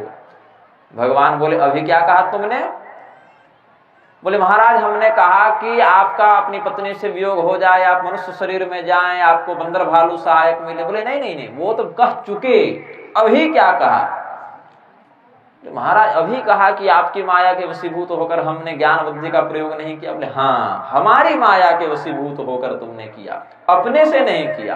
तो जिस कर्म को तुमने किया ही नहीं उसका कोई दंड नहीं बनता, कोई पुरस्कार भी नहीं बनता। यस्य नाहंकृतो भावो बुद्धिर्यस्य न लिप्यते हत्वापि सैमान लोकान् हन्ति न निबध्यते। तो कर्ताभिमान से रहित तो होकर किया गया कर्म किसी कर्म फल को जन्म नहीं देता। तो तुमने कहा कि आपकी माया से वशीभूत होकर, तो ठीक है, मम इच्छा, जब मेरी इच्छा है मैं ही उस कर्म का करता हूं, मैं उस कर्म का उपभोक्ता हूं, तुम चिंता मत करो। बोले महाराज लेकिन हृदय में जो ग्लानि है कि मुझसे ऐसा प्रमाद कैसे हो गया, ऐसी असावधानी कैसे हो गई, वो ग्लानि मुझसे जा नहीं रही। बोले देखो, तुमने अपमान हमारा नहीं किया नारद, तुमने भगवान महादेव का अपमान किया है, क्योंकि उनके वचनों पर तुमने श्रद्धा नहीं की। प्रारंभ में जब उन्होंने तुम्हें समझाया था कि नारायण से ये सब जाकर मत कह देना, तो तुमने उनके वचनों का सम्मान नहीं किया, निरादर करते हुए मेरे पास आए, और जिस बात के लिए तुम्हें भगवान शिव ने मना किया था उनके वचनों को तिरस्कृत करते हुए तुमने हमें वह सारी बात बताई। हम तो सर्वज्ञ हैं, हमें बताओगे तब हम जानेंगे, लेकिन भगवान शिव के वचनों का तुमने निरादर किया है। भगवान शिव के समान हमारा कोई प्रिय नहीं है। तुम पहले ही आकर अगर हमें ये सब बता देते तो भी अधिक बात नहीं बिगड़ती। हमने देखा कि नारद के द्वारा भगवान शिव का तिरस्कार हो रहा है, शिव वाक्य की अवहेलना हो रही है, इसीलिए हमने सोचा तुम्हें अनुशासित करना आवश्यक है। तो जिनका तुमने प्रारंभ में तिरस्कार किया, अपमान किया, उन्हीं भगवान महादेव और बाद में उनके गणों को भी श्राप दे दिया। केवल उन्हीं का नहीं, उनके भक्तों का भी तुमने अपमान किया। तो भगवान शिव के ही शतनामों का, 100 नामों का, शतनामावली का तुम पाठ करो, उनका जप करो। भगवान शिव के समान कोई भी हमारा प्रिय नहीं है। जिसको हमारी भक्ति प्राप्त है नारद, यह अवश्य समझना चाहिए कि भगवान शिव की उस पर विशेष कृपा है, तब उसे नारायण की भक्ति प्राप्त हुई है। और यही दूसरे के विषय में भी प्रतिपत्ति से समझ लें कि जिसके चित्त में भगवान शिव के प्रति अनन्य प्रेम है, उस पर भगवान नारायण की विशेष कृपा है, यह शास्त्रीय दृष्टि से समझना चाहिए। इसलिए देवर्षि, आप अपने मन में कोई भी चिंता, शोक इत्यादि न करें। अब जो घटना घटित होनी थी हमारी माया से ही हुई, वह घटना हमारी इच्छा से ही हुई। आप शिव नाम का जप करते हुए अपने चित्त को शांति प्रदान करें। देवर्षि नारद के मन में जो क्षोभ था वह नष्ट हो चुका था, शांत चित्त हो गए थे, प्रसन्न मन वाले हो गए थे। उनको पुनः अपने वास्तविक व्यक्तित्व में लौटा हुआ देखकर भगवान रुद्र के दोनों गण अत्यंत दीन भाव से उनके समक्ष प्रस्तुत हुए और कहा, हर गण हमन विप्र मुनिराया, बड़ अपराध किन्ह फल पाया। श्राप अनुग्रह करहु कृपाला, श्राप अनुग्रह करहु कृपाला। बोले नारद नारद दीन दयाला, बोले नारद दीन दयाला। भगवान रुद्र के दोनों सेवकों ने, अनुचरों ने जाकर देवर्षि नारद के सामने निवेदन किया कि हम कोई ब्राह्मण नहीं महाराज, हम तो भगवान शिव के सेवक हैं, भगवान शिव के सेवक हैं, उनके आदेश से यह कर रहे थे। तो बोले क्या आदेश प्राप्त हुआ था तुम्हें? बोले आप पर नजर रखने को कहा गया था और जो जो घटना घटित हुई थी वो सब रिपोर्ट देने कही गई थी बातें, हमें वहां जाकर सूचना देनी होती थी शिव जी को। बोले हंसने भी कहे थे क्या शिव जी? तो नहीं महाराज, हंसने तो नहीं कहे थे, केवल बोले थे कि जो जो घटना घटित होगी हमको बताते रहना। बोले तो जब तक तुम वह कार्य कर रहे थे जो भगवान शिव ने कहा था तब तक तो कोई दिक्कत नहीं थी, वहां तुमने अपनी बुद्धि जब लगाना प्रारंभ कर दिया, जब उपहास करने लगे, वो तो भगवान शिव ने नहीं कहा था कि नारद जी का मजाक उड़ाना? तो नहीं महाराज ये तो नहीं कहा था।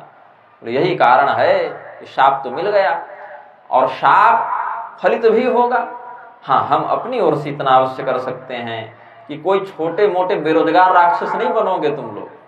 हाँ, बनोगे तो त्रिलोक विजेता राक्षस बनोगे, राक्षसों में भी शिरोमणि बनोगे, तुम्हारे ज्ञान का पराक्रम का डंका बजेगा। तो रावण के रूप में ज्ञान का भी बजाया डंका उसने, हालांकि वह ज्ञान उसके अपने काम में उतना नहीं लगा, वो बस भार के ही समान, जैसे किसी भारवाहक पशु के ऊपर आप बहुत ज्यादा भार रख दें, चाहे वह सोने का भार हो चाहे कोयले का भार हो, उसके लिए तो भार भार है।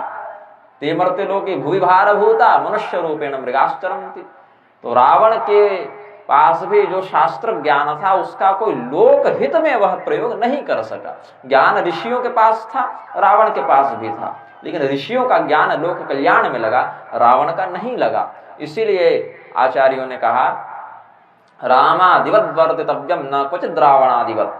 भगवान राम इत्यादि के अनुसार व्यवहार करना चाहिए, रावण इत्यादि के अनुसार व्यवहार नहीं करना चाहिए। यद्यपि धन की दृष्टि से, शक्ति की दृष्टि से, ऐश्वर्य की दृष्टि से, ज्ञान की दृष्टि से रावण भी बहुत ही श्रेष्ठ स्थिति में था, लेकिन सदाचार परायण नहीं होने के कारण उसका ज्ञान, तेज, बल, सिद्धि, ऐश्वर्य, शिव भक्ति इत्यादि भी फलीभूत न हो सके।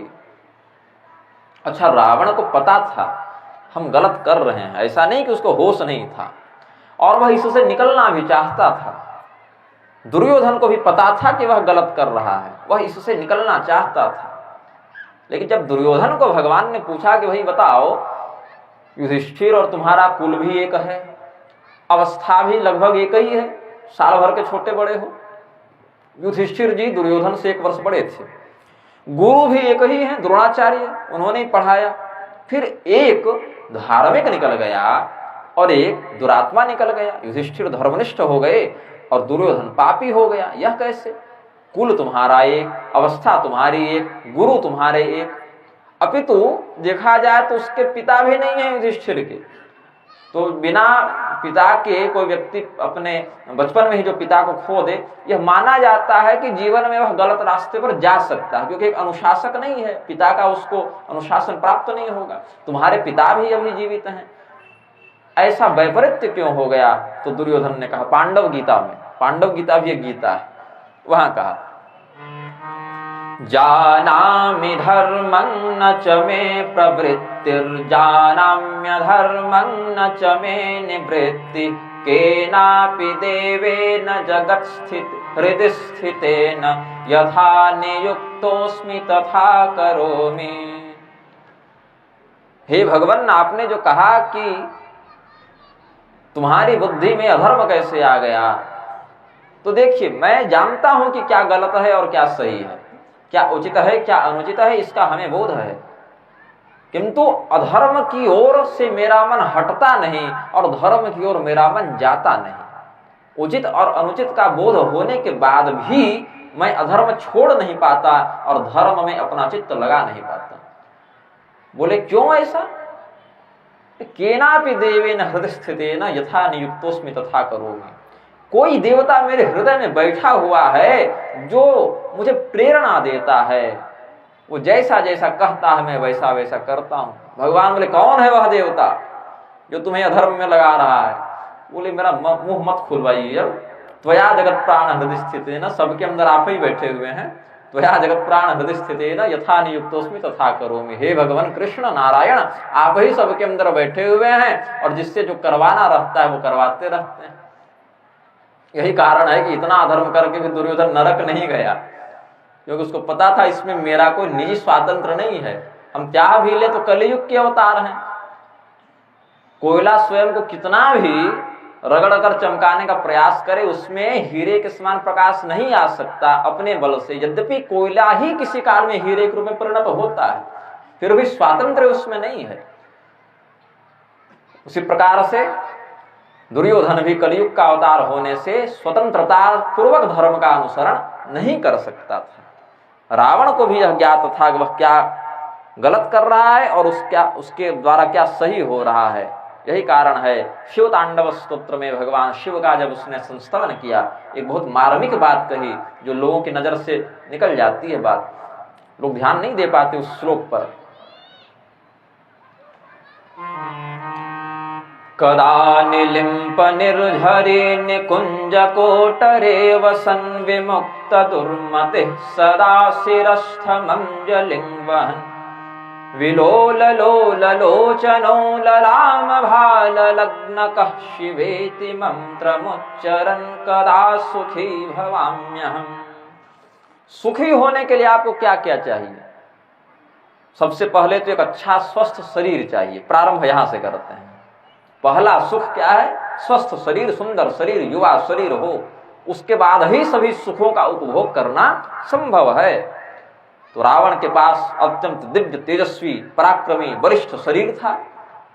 और क्या चाहिए? बोले कि ज्ञान भी चाहिए। अनपढ़ व्यक्ति हो, कितना भी सुंदर युवा हो, लेकिन अनपढ़ हो तो उसकी शोभा नहीं होती, पढ़ा लिखा होना चाहिए। बोले हाँ, पढ़ाई लिखा में कोई कमी नहीं, बड़े प्रकांड पंडित हैं हम। रावण के पास ज्ञान भी था। बोले सुंदर भी हो, ज्ञानी भी हो, लेकिन दरिद्र हो, उसकी भी विशेष प्रतिष्ठा नहीं होती। बोले सोने की लंका में रह रहे हैं, हमें कौन सी दरिद्रता। बोले ज्ञानी हो, सुंदर हो, धनी हो, लेकिन पराक्रमी नहीं हो तो एक अनपढ़ व्यक्ति भी बंदूक दिखाकर सब लूट कर ले जाए। बोले नहीं नहीं, पराक्रमी भी हैं, त्रिलोक विजेता भी हैं, तब तो सुखी हो जाना चाहिए। लेकिन रावण तो सुखी नहीं था। कदा सुखी भवाम्यहम्, ये चिंतन कर रहा है रावण कि मैं कब सुखी होऊंगा। क्यों सुखी नहीं है? कहा कि ये सोने की लंका पसंद नहीं लगती प्रभु। एकांत में जब चिंतन करता था रावण तो क्या भाव उठा। कदा निलिम्प निर्झरी निकुंज कोटरे वसन, एक बहुत सुंदर सा जंगल हो, अच्छी सी गुफा हो, झरना बह रहा हो, शांत वातावरण हो, कोई परेशान करने वाला नहीं, विमुक्त दुर्मति सदा शिरस्थ मंजलिं वहन्। हमारा यह जो मन है जो दुर्मति से व्याप्त हो गया है, वह दुर्मति हमारी नष्ट हो।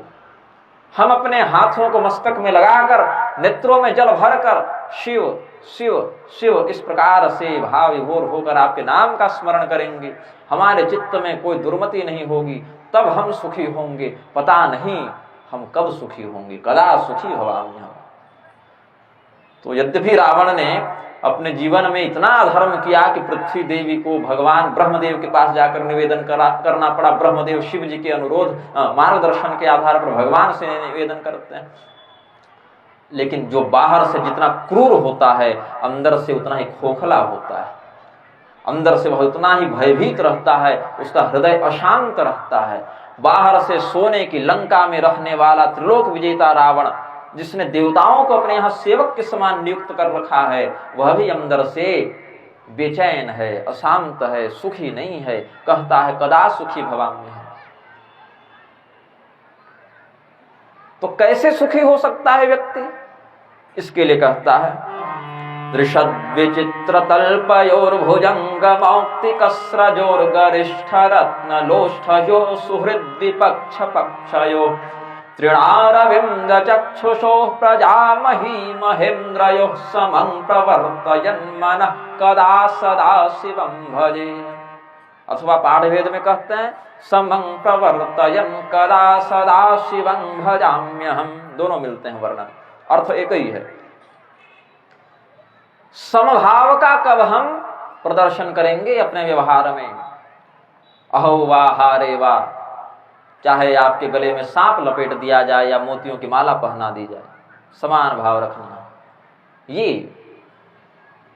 तो हमें चाहे कोई बढ़िया सुंदर मखमली पलंग में सुला दे या कोई ऐसे ही जमीन पर सोने के लिए, कठोर भूमि पर शयन करने के लिए कह दे, हमारे चित्त में न उस सुख से प्रसन्नता और न इस दुख से कोई विषमता उत्पन्न होनी चाहिए। भुजंग मौक्तिकस्रजो, सर्प में और मोतियों की माला में मुझे कोई भेद नहीं दिखना चाहिए, कोई आसक्ति नहीं, कोई भय नहीं। गरिष्ठ रत्नलोष्ठयो, कोई मिट्टी का ढेला हो और कोई बहुमूल्य रत्न हो तो भी उसमें कोई आसक्ति नहीं और कोई अनासक्ति नहीं। ये नहीं कि मिट्टी का ढेला और हीरा एक जगह रखा है तो हीरे में आसक्ति करते हुए उठा लिए, नहीं, समान भाव से। सुहृद विपक्ष पक्षयो, यह हमारा मित्र है, यह हमारा शत्रु है, ऐसा भाव भी नहीं हो। तृणारविंद चक्षुषो प्रजा महेंद्रयो, तिनके में, कमल के पुष्प में, सामान्य से सामान्य रंग व्यक्ति में और बड़े से बड़े देवराज इंद्र में जो एक समान दृष्टि रखकर व्यवहार करता है, ऐसा तत्वदर्शी व्यक्ति जब भगवान शिव का ध्यान करे तो उसे सहज ही शांति की प्राप्ति हो जाती है। अर्जुन को भी भगवान ने यही कहा, सुख दुखे समय कृत्वा लाभा लाभो जया जयो ततो युद्धाय युज्यस्व नैवं पापमवाप्स्यसि।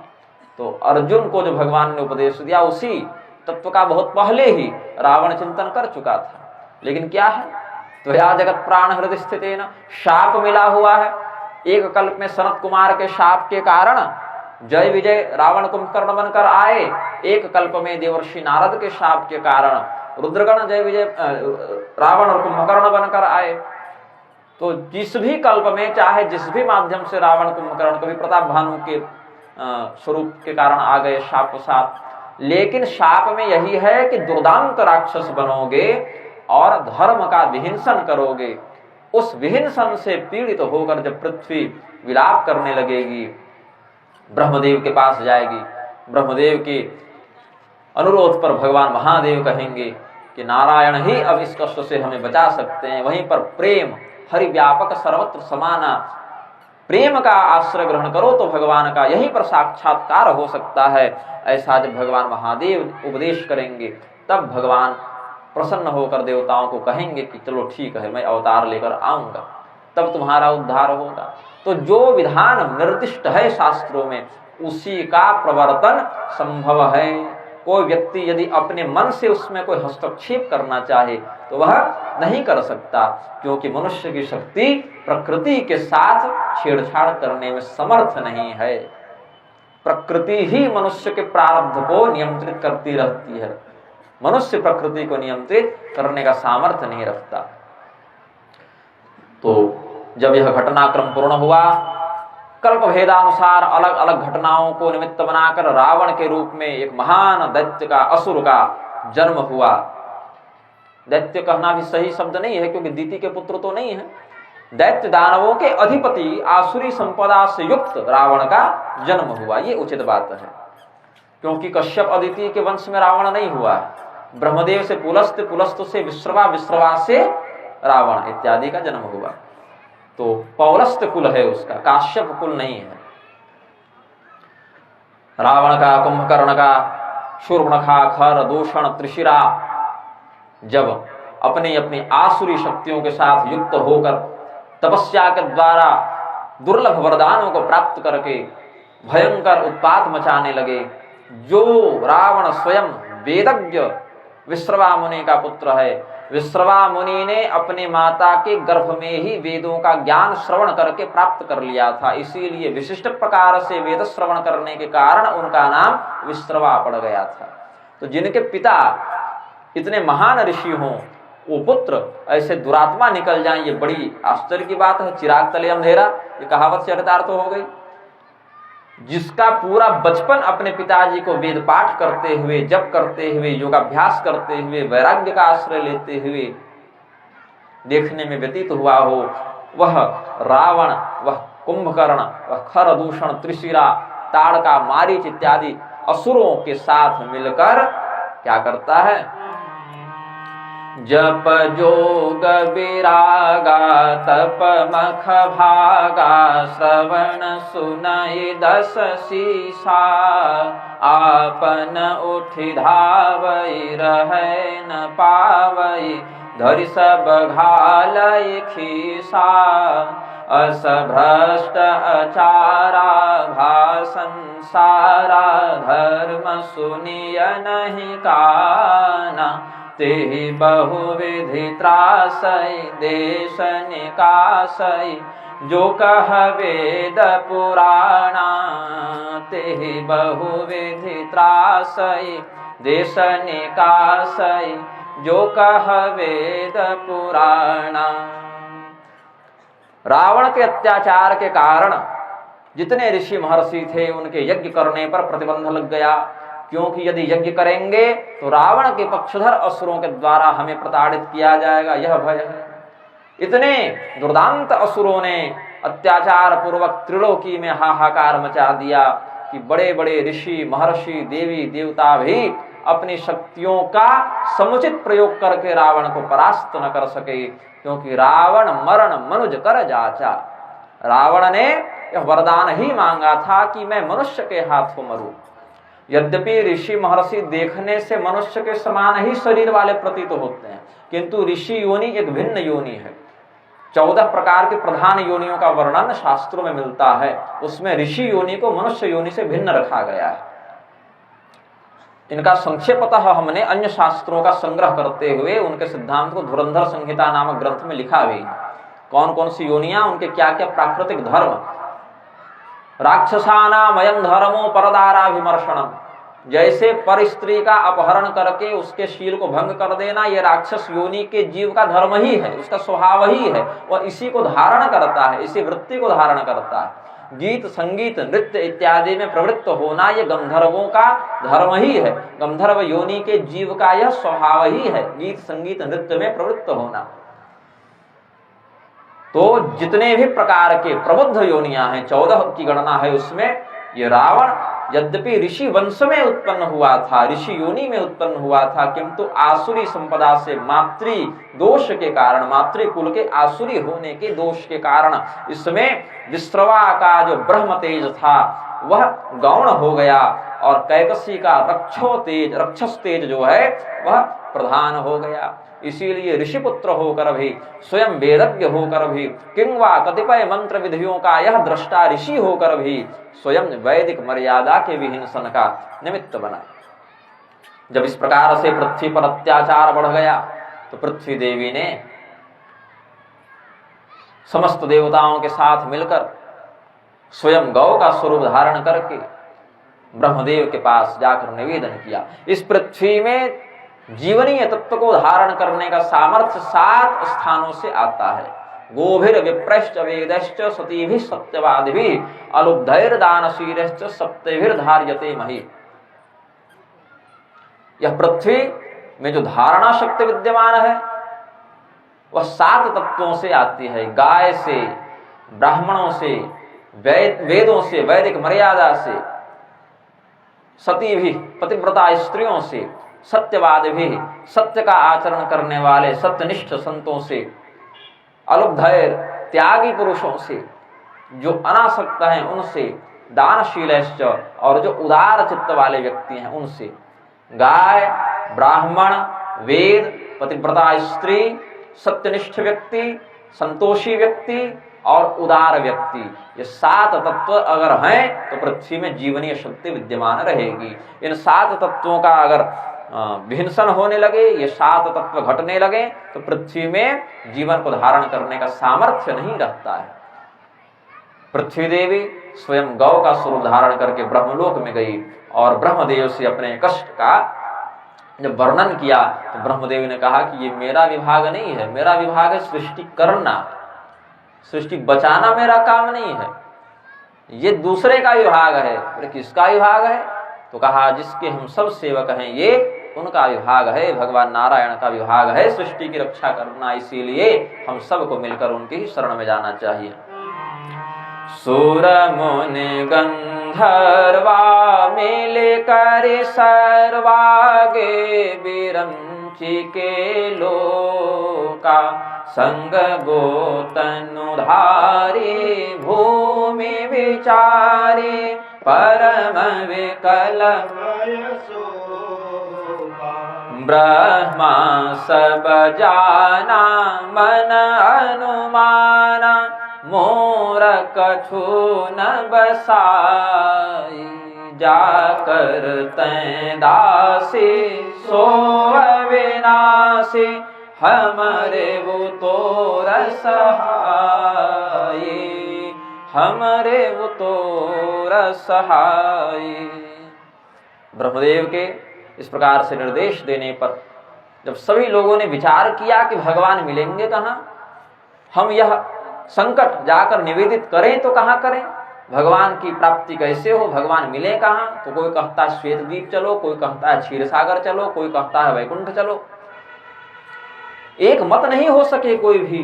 तब कहा भगवान महादेव से पूछो, क्योंकि रुद्रस्य हृदय विष्णु विष्णुश्च हृदय शिव, भगवान रुद्र के हृदय में नारायण का एवं नारायण के हृदय में रुद्र का वास है। बोले हाँ कहते तो सही हो। और कहा एकाम्र पुराण के अनुसार शिवदेहगतो विष्णु, भगवान शिव के शरीर के अंदर ही भगवान नारायण निवास करते हैं, इन्हीं से पूछो भगवान कैसे मिलेंगे। तो कहा भगवान कोई ऐसा स्थान ही नहीं जहां नहीं मिल सकते, वो तो सर्वत्र हैं, व्यापक हैं, सर्वत्र भगवान विष्णु की, सर्वं विष्णुमयम जगत, इस उक्ति के आधार पर संपूर्ण विष्णुमय ही यह संसार है, ऐसा भाव रखकर हृदय में प्रेम का बाहुल्य करते हुए जहां पुकारो वहीं भगवान का दर्शन हो जाएगा। हरि व्यापक सर्वत्र समाना, प्रेमते प्रकट हो ही मैं जाना। अब देवताओं ने भगवान शिव के इस निर्देश का पालन करते हुए वहीं पर भगवान का संस्तवन करना प्रारंभ किया। सुनि विरंचि मन हर सतन पुलक नयन बहुनीर, स्तुति करत जोर कर सावधान मति धीर। सावधान चित्त से भगवान का श्रवण संस्मरण कीर्तन आदि करना चाहिए। असावधान चित्त होकर करेंगे तो क्या है, भगवान का स्मरण करेंगे, स्मरण मात्र से कुछ कल्याण तो हो ही जाएगा, वह स्मरण नुकसान नहीं करेगा, क्षति नहीं करेगा, किंतु जितने पूर्णता के साथ वह फल को प्रदान करने का सामर्थ्य रखता है वह सामर्थ्य वह प्रदान नहीं करेगा, वह सामर्थ्य गौण हो जाएगा। हमारे चित्त में जो व्यग्र चित्तो हतो जपः, भगवान के नाम का जप करो और चित्त में व्यग्रता हो, मन इधर उधर भटके, उस जप के प्रभाव में न्यूनता आती है, उस जप के प्रभाव में खंडन होता है। और एकाग्र चित्त होकर कर दो तो 6 महीने में ध्रुव को भगवान मिल ही गए थे, 28 दिन में पाणिनि को भगवान मिल ही गए थे। और न करो, आज तक तो सब कर ही रहे हैं हम लोग, सब जैसे बन पा रहा है भगवान का स्मरण संस्मरण कर ही रहे हैं, लेकिन जो एकाग्रता बननी चाहिए उसमें कहीं ना कहीं कोई कमी आ रही है, कोई त्रुटि आ रही है। उस भक्ति में, उस समर्पण में, उस एकाग्र चिंतन में कोई न कोई कमी आ जा रही है। यह सोचकर व्यक्ति को अपने दोषों पर दृष्टि डालकर उसे सुधारने का, अपने सद्गुणों पर दृष्टि डाल के उसे बढ़ाने का प्रयास करना चाहिए। अब भगवान की सभी लोग स्तुति करते हैं।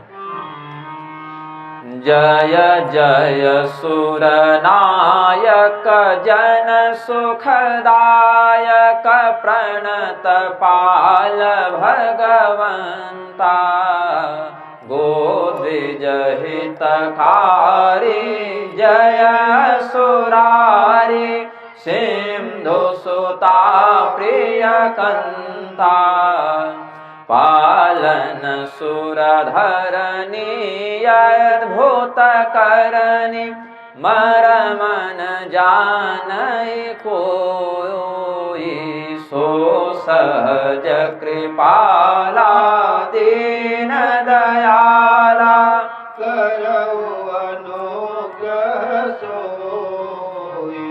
जय जय अविनाशी सब घटवासी, व्यापक परमानंदा,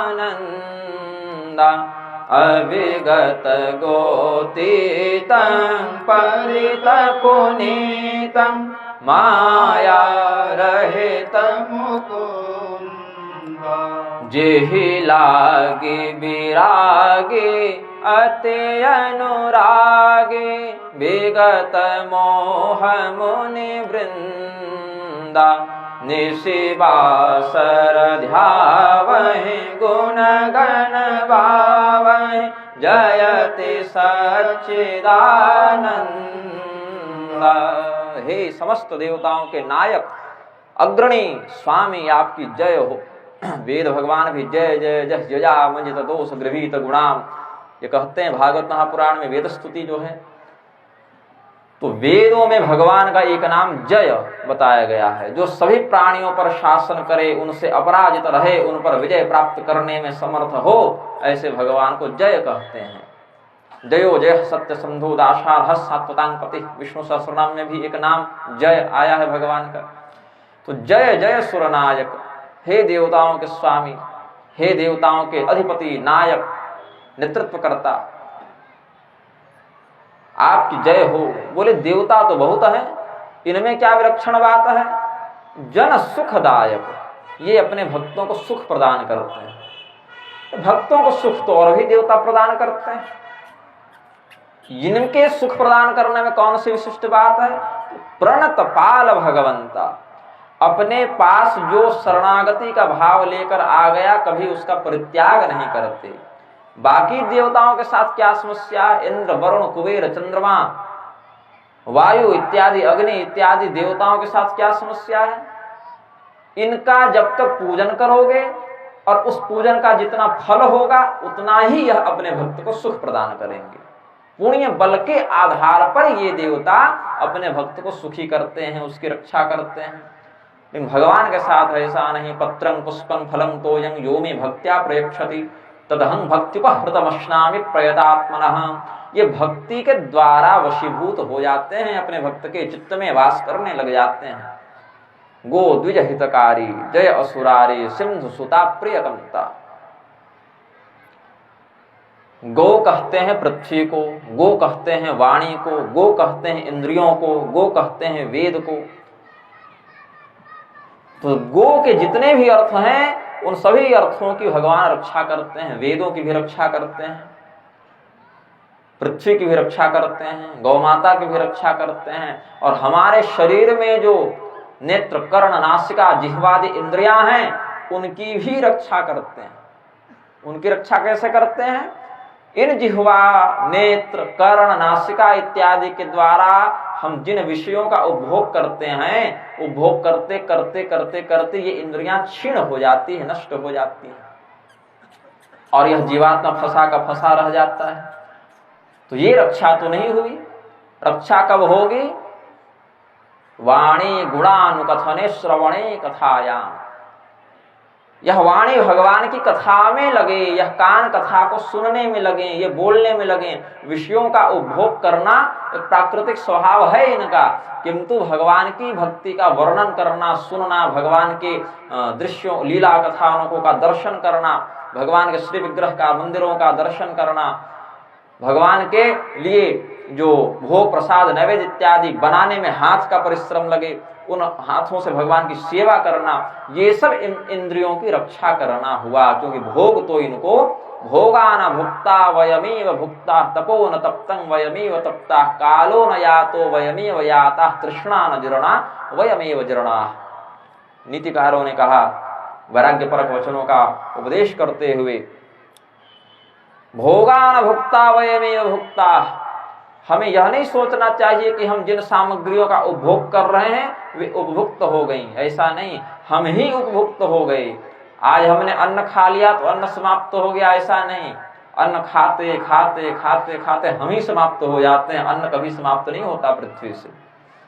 तपो न तप्तं वयमेव तप्ता। यह नहीं सोचना चाहिए कि हमने तपस्या को तपाया, तपस्या ही हमें तपा देती है। तपस्या का भी अंत नहीं होता, हमारा शरीर ही जर्जर हो जाता है।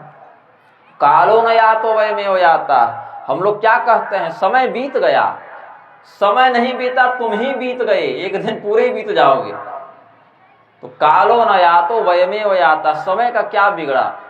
भूत भी वही है, भविष्य भी वही है, वर्तमान भी वही है, काल चक्र तो वही है ना, वह कहाँ बीता? तुम ही बीत रहे हो। तृष्णा न जीर्णा वयमेव जीर्णाः। हमारी इच्छाएं, कामनाएं, तृष्णा ये कभी बूढ़ी नहीं होती, हम ही बूढ़े हो जाते हैं। देह दृष्टि से विचार करें तो, आत्म की दृष्टि से विचार करें, तत्व की दृष्टि से विचार करें तो ज्ञान बुद्धि हो गई। ज्ञान बुद्धि तो है नहीं ना व्यवहार में। व्यवहार में तो हम स्वयं को देह मानकर ही क्रियाएं कर रहे हैं, आत्मा मानकर तो क्रिया कर नहीं रहे। कि अगर हम सड़क के बीच में बैठे हैं और कोई गाड़ी तेजी से आ रही तो हम क्या कहेंगे, अरे शरीर को न मारेगी, हम तो आत्मा है। ऐसा तो नहीं व्यवहार करते ना, स्वयं को शरीर मानकर ही व्यवहार करते हैं हम। इसीलिए यहाँ शारीरिक दैहिक दृष्टि से आचार्यों ने कहा। तो भगवान को कहा कि गो द्विज ब्राह्मणों के, वेदों के, यज्ञ मर्यादा के आप रक्षक हैं। असुरों के समूह का आप विनाश करते हैं। असुरों के द्वारा जो अधर्म का विस्तार किया जाता है आप उसका विनाश करते हैं। आपकी क्रियाओं में जो अद्भुत सौंदर्य है, लालित्य है, धर्म का बाहुल्य है, पराक्रम है, दिव्यता है, ज्ञान है, ऐश्वर्य है, ये और अन्य व्यक्तियों के चरित्र में देखने को नहीं मिलता। अलग से ही पता चल जाता है कि ये भगवान का चरित्र है, भगवान की कथा है, भगवान का पराक्रम है।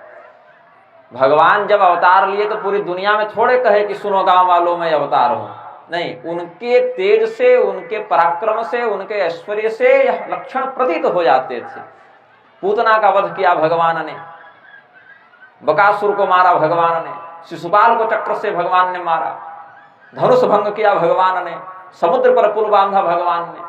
तो बार बार थोड़ी कहते थे कि मैं भगवान हूं, नहीं, उनके व्यवहार से उनके भगवान होने का लक्षण स्पष्ट होता रहता था। जैसे कहीं कस्तूरी रख दें तो कहती थोड़ी है कस्तूरी कि मैं कस्तूरी हूं, उसकी सुगंध ही उसके गुण का प्रकटीकरण कर देती है। सूर्योदय होने पर प्रकाश को देखकर लोग समझ जाते हैं सूर्य हैं, अपना परिचय देना नहीं पड़ता। उसी प्रकार से भगवान का जो कर्तव्य है वह अद्भुत होता है। इतना कुछ हम अपने आंखों के सामने भगवान की लीला देखते हैं, सुनते हैं, फिर भी उसके पीछे के वास्तविक मर्म को, रहस्य को नहीं जान पाते। मर्म न जाने कोई। और इतने पराक्रम से युक्त होकर भी, इतने दिव्य ऐश्वर्य से युक्त होकर भी वह परमात्मा सहज हैं, कृपालु हैं। सहज के दो अर्थ होते हैं, एक तो सहज मतलब सरल है, छल कपट से रहित है, और सहज सहे जायते इति सहजः, जो हमारे साथ ही उत्पन्न हुआ वह सहज है। तो भगवान हमारे, यद्यपि अजन्मा है भगवान, लेकिन जैसे ही हम भक्त बने भगवान ने स्वयं को आराध्य के रूप में उत्पन्न कर दिया। जैसे ही हम मित्र बने तो भगवान ने हमें अपने मित्र के रूप में प्रकट कर लिया। जैसे हमने शत्रुता का भाव रखा तो भगवान ने स्वयं को शत्रु के रूप में प्रकट कर लिया। ये यथा मां प्रपद्यन्ते तांस तथैव भजाम्यहम्। भगवान ने यही कहा कि जो जिस रूप में मुझे भजता है, जिस रूप के समान व्यवहार करता है, हम तत्काल अपने स्वरूप को वैसा ही बना लेते हैं उसके लिए। तो भगवान सहज का अर्थ क्या हुआ? एक और दृष्टि से कृपालु हैं, अपने भक्तों में कोई भेद नहीं करते, सबों के लिए सुलभ हैं। जब भगवान श्री रामचंद्र जी रावण का वध करके अपने पिता के वचन को पूर्ण करते हुए 14 वर्ष का वनवास भोग करते हुए वापस अयोध्या में आए तो समस्त अयोध्या वासियों से एक ही साथ, एक ही समय उतने स्वरूप धारण करके मिल गए। तो सहज हैं, लाइन नहीं लगाना पड़ा, अपॉइंटमेंट नहीं लेना पड़ा कि हमको राजा से मिलना है। नहीं, भगवान राजा बनकर नहीं आए, आत्मीय बनकर आए, अभिन्न बनकर आए। और प्रत्येक अयोध्या वासी को लगा कि भगवान जब आए तो सबसे पहले हमसे ही मिले। ये सहजता है उनकी। और दूसरा भाव सहज का, जब भगवान के प्रति आपने कहा कि हम भगवान को पुत्र के रूप में पाना चाहते हैं, तो भगवान ने आपके चित्त में यह भाव उदित हुआ और भगवान ने साथ ही साथ अपने आप को आपका पुत्र बनाकर प्रकट कर दिया। आपके मन में विचार आया कि भगवान से हम मित्रता करें, यह मित्रता का भाव जैसे आया, भगवान ने अपने आप को आपका मित्र बनाकर प्रकट कर दिया। शत्रु का भाव आया तो शत्रु बनाकर प्रकट कर दिया। भाई का भाव आया तो भगवान ने भाई बनाकर अपने आप को प्रकट कर लिया। तो भगवान न भाई है, न मित्र है, न पिता है, न गुरु है, न शत्रु है, कुछ है नहीं। हमारे अंदर जिस प्रकार का भाव उदित होता है उसी के सापेक्ष स्वरूप को भगवान साथ ही साथ प्रकट कर देते हैं। देवताओं ने बड़ी सुंदर स्तुति की आगे। जेहि सृष्टि उपाय त्रिविध बनाई, संग सहाय न दूजा, सो करबु अघारे चिंता हमारी जानिय भगति न पूजा जो भव भय भंजन मुनि मन रंजन गंजन विपति बरूथा मन बच क्रम बानी छाड़ी सयानी शरण सकल सुर जूथा सारद श्रुति जा कहूँ को नहीं जाना जेहि दीन पियारे वेद पुकारे द्रवौ सो श्री भगवाना भव वारिधि मंदर सब विधि सुंदर गुण मंदिर सुख पुंजा मुनि सिद्ध सकल सुर परम भयातुर नमत नाथ पद कंजा नमत नाथ पद कंजा। भगवान के प्रति अपने अनन्य शरणागति का प्रदर्शन करते हुए मन वच क्रम वाणी मानसिक रूप से वाचिक रूप से कायिक रूप से जब शरण सकल सुरजू था सभी देवताओं ने भगवान की शरणागति ग्रहण की, भगवान के पास अपने कष्ट का निवेदन किया तो भगवान ने आकाशवाणी के माध्यम से गंभीर शब्दों में कहा जनि डर पहु मुनि सिद्ध सुरेशा तुम ही लागी धरि हूं नर वेशा। डरने की आवश्यकता नहीं है, हम मनुष्य का अवतार ग्रहण करके इस बार आने वाले हैं। पहले तो और भी कई शरीर मत्स्य कूर्म वराह नृसिंह वामन इत्यादि आए ही हैं, इस बार हम मनुष्य के शरीर में आएंगे और अकेले नहीं 4 प्रकार के स्वरूप में आएंगे। अंशन सहित मनुज अवतारा लेहु दिन कर वंश उदारा। भगवान सूर्य के उत्तम पवित्र कुल में हम 4 अंशों के साथ आएंगे। अव्यक्तावस्था के माध्यम से वासुदेव व्यूह का आश्रय लेते हुए श्री रामचंद्र जी के रूप में, विश्वावस्था का आश्रय लेकर संकर्षण व्यूह के माध्यम से लक्ष्मण जी के रूप में, प्राज्ञावस्था का आश्रय लेकर प्रद्युम्न व्यूह का आश्रय ग्रहण करते हुए भरत जी के रूप में, और तेजसावस्था का आश्रय लेकर अनिरुद्ध व्यूह के माध्यम से शत्रुघ्न जी के रूप में, और सरल भाषा में कहें तो नारायण के माध्यम से श्री रामचंद्र जी, शेषनाग के माध्यम से लक्ष्मण जी, शंख के माध्यम से भरत जी और सुदर्शन चक्र के माध्यम से शत्रुघ्न जी। तो कठिन और सरल दोनों बता दिया, वेदांत की दृष्टि से भी बता दिया और भक्ति की दृष्टि से भी बता दिया। अब भगवान का अवतार हम अगले सत्र में वर्णित करेंगे। अवतार एवं विवाह दोनों ही हम प्रयास करेंगे अगले सत्र में वर्णित करें। थोड़ा भगवान नाम संकीर्तन कर लें। श्री राम जय जय राम, श्री राम जय जय राम, श्री राम जय जय राम, श्री राम जय जय राम। जय जय विघ्न हरण हनुमान, जय जय विघ्न हरण हनुमान, श्री राम जय जय राम, श्री राम जय जय राम, श्री राम जय जय राम,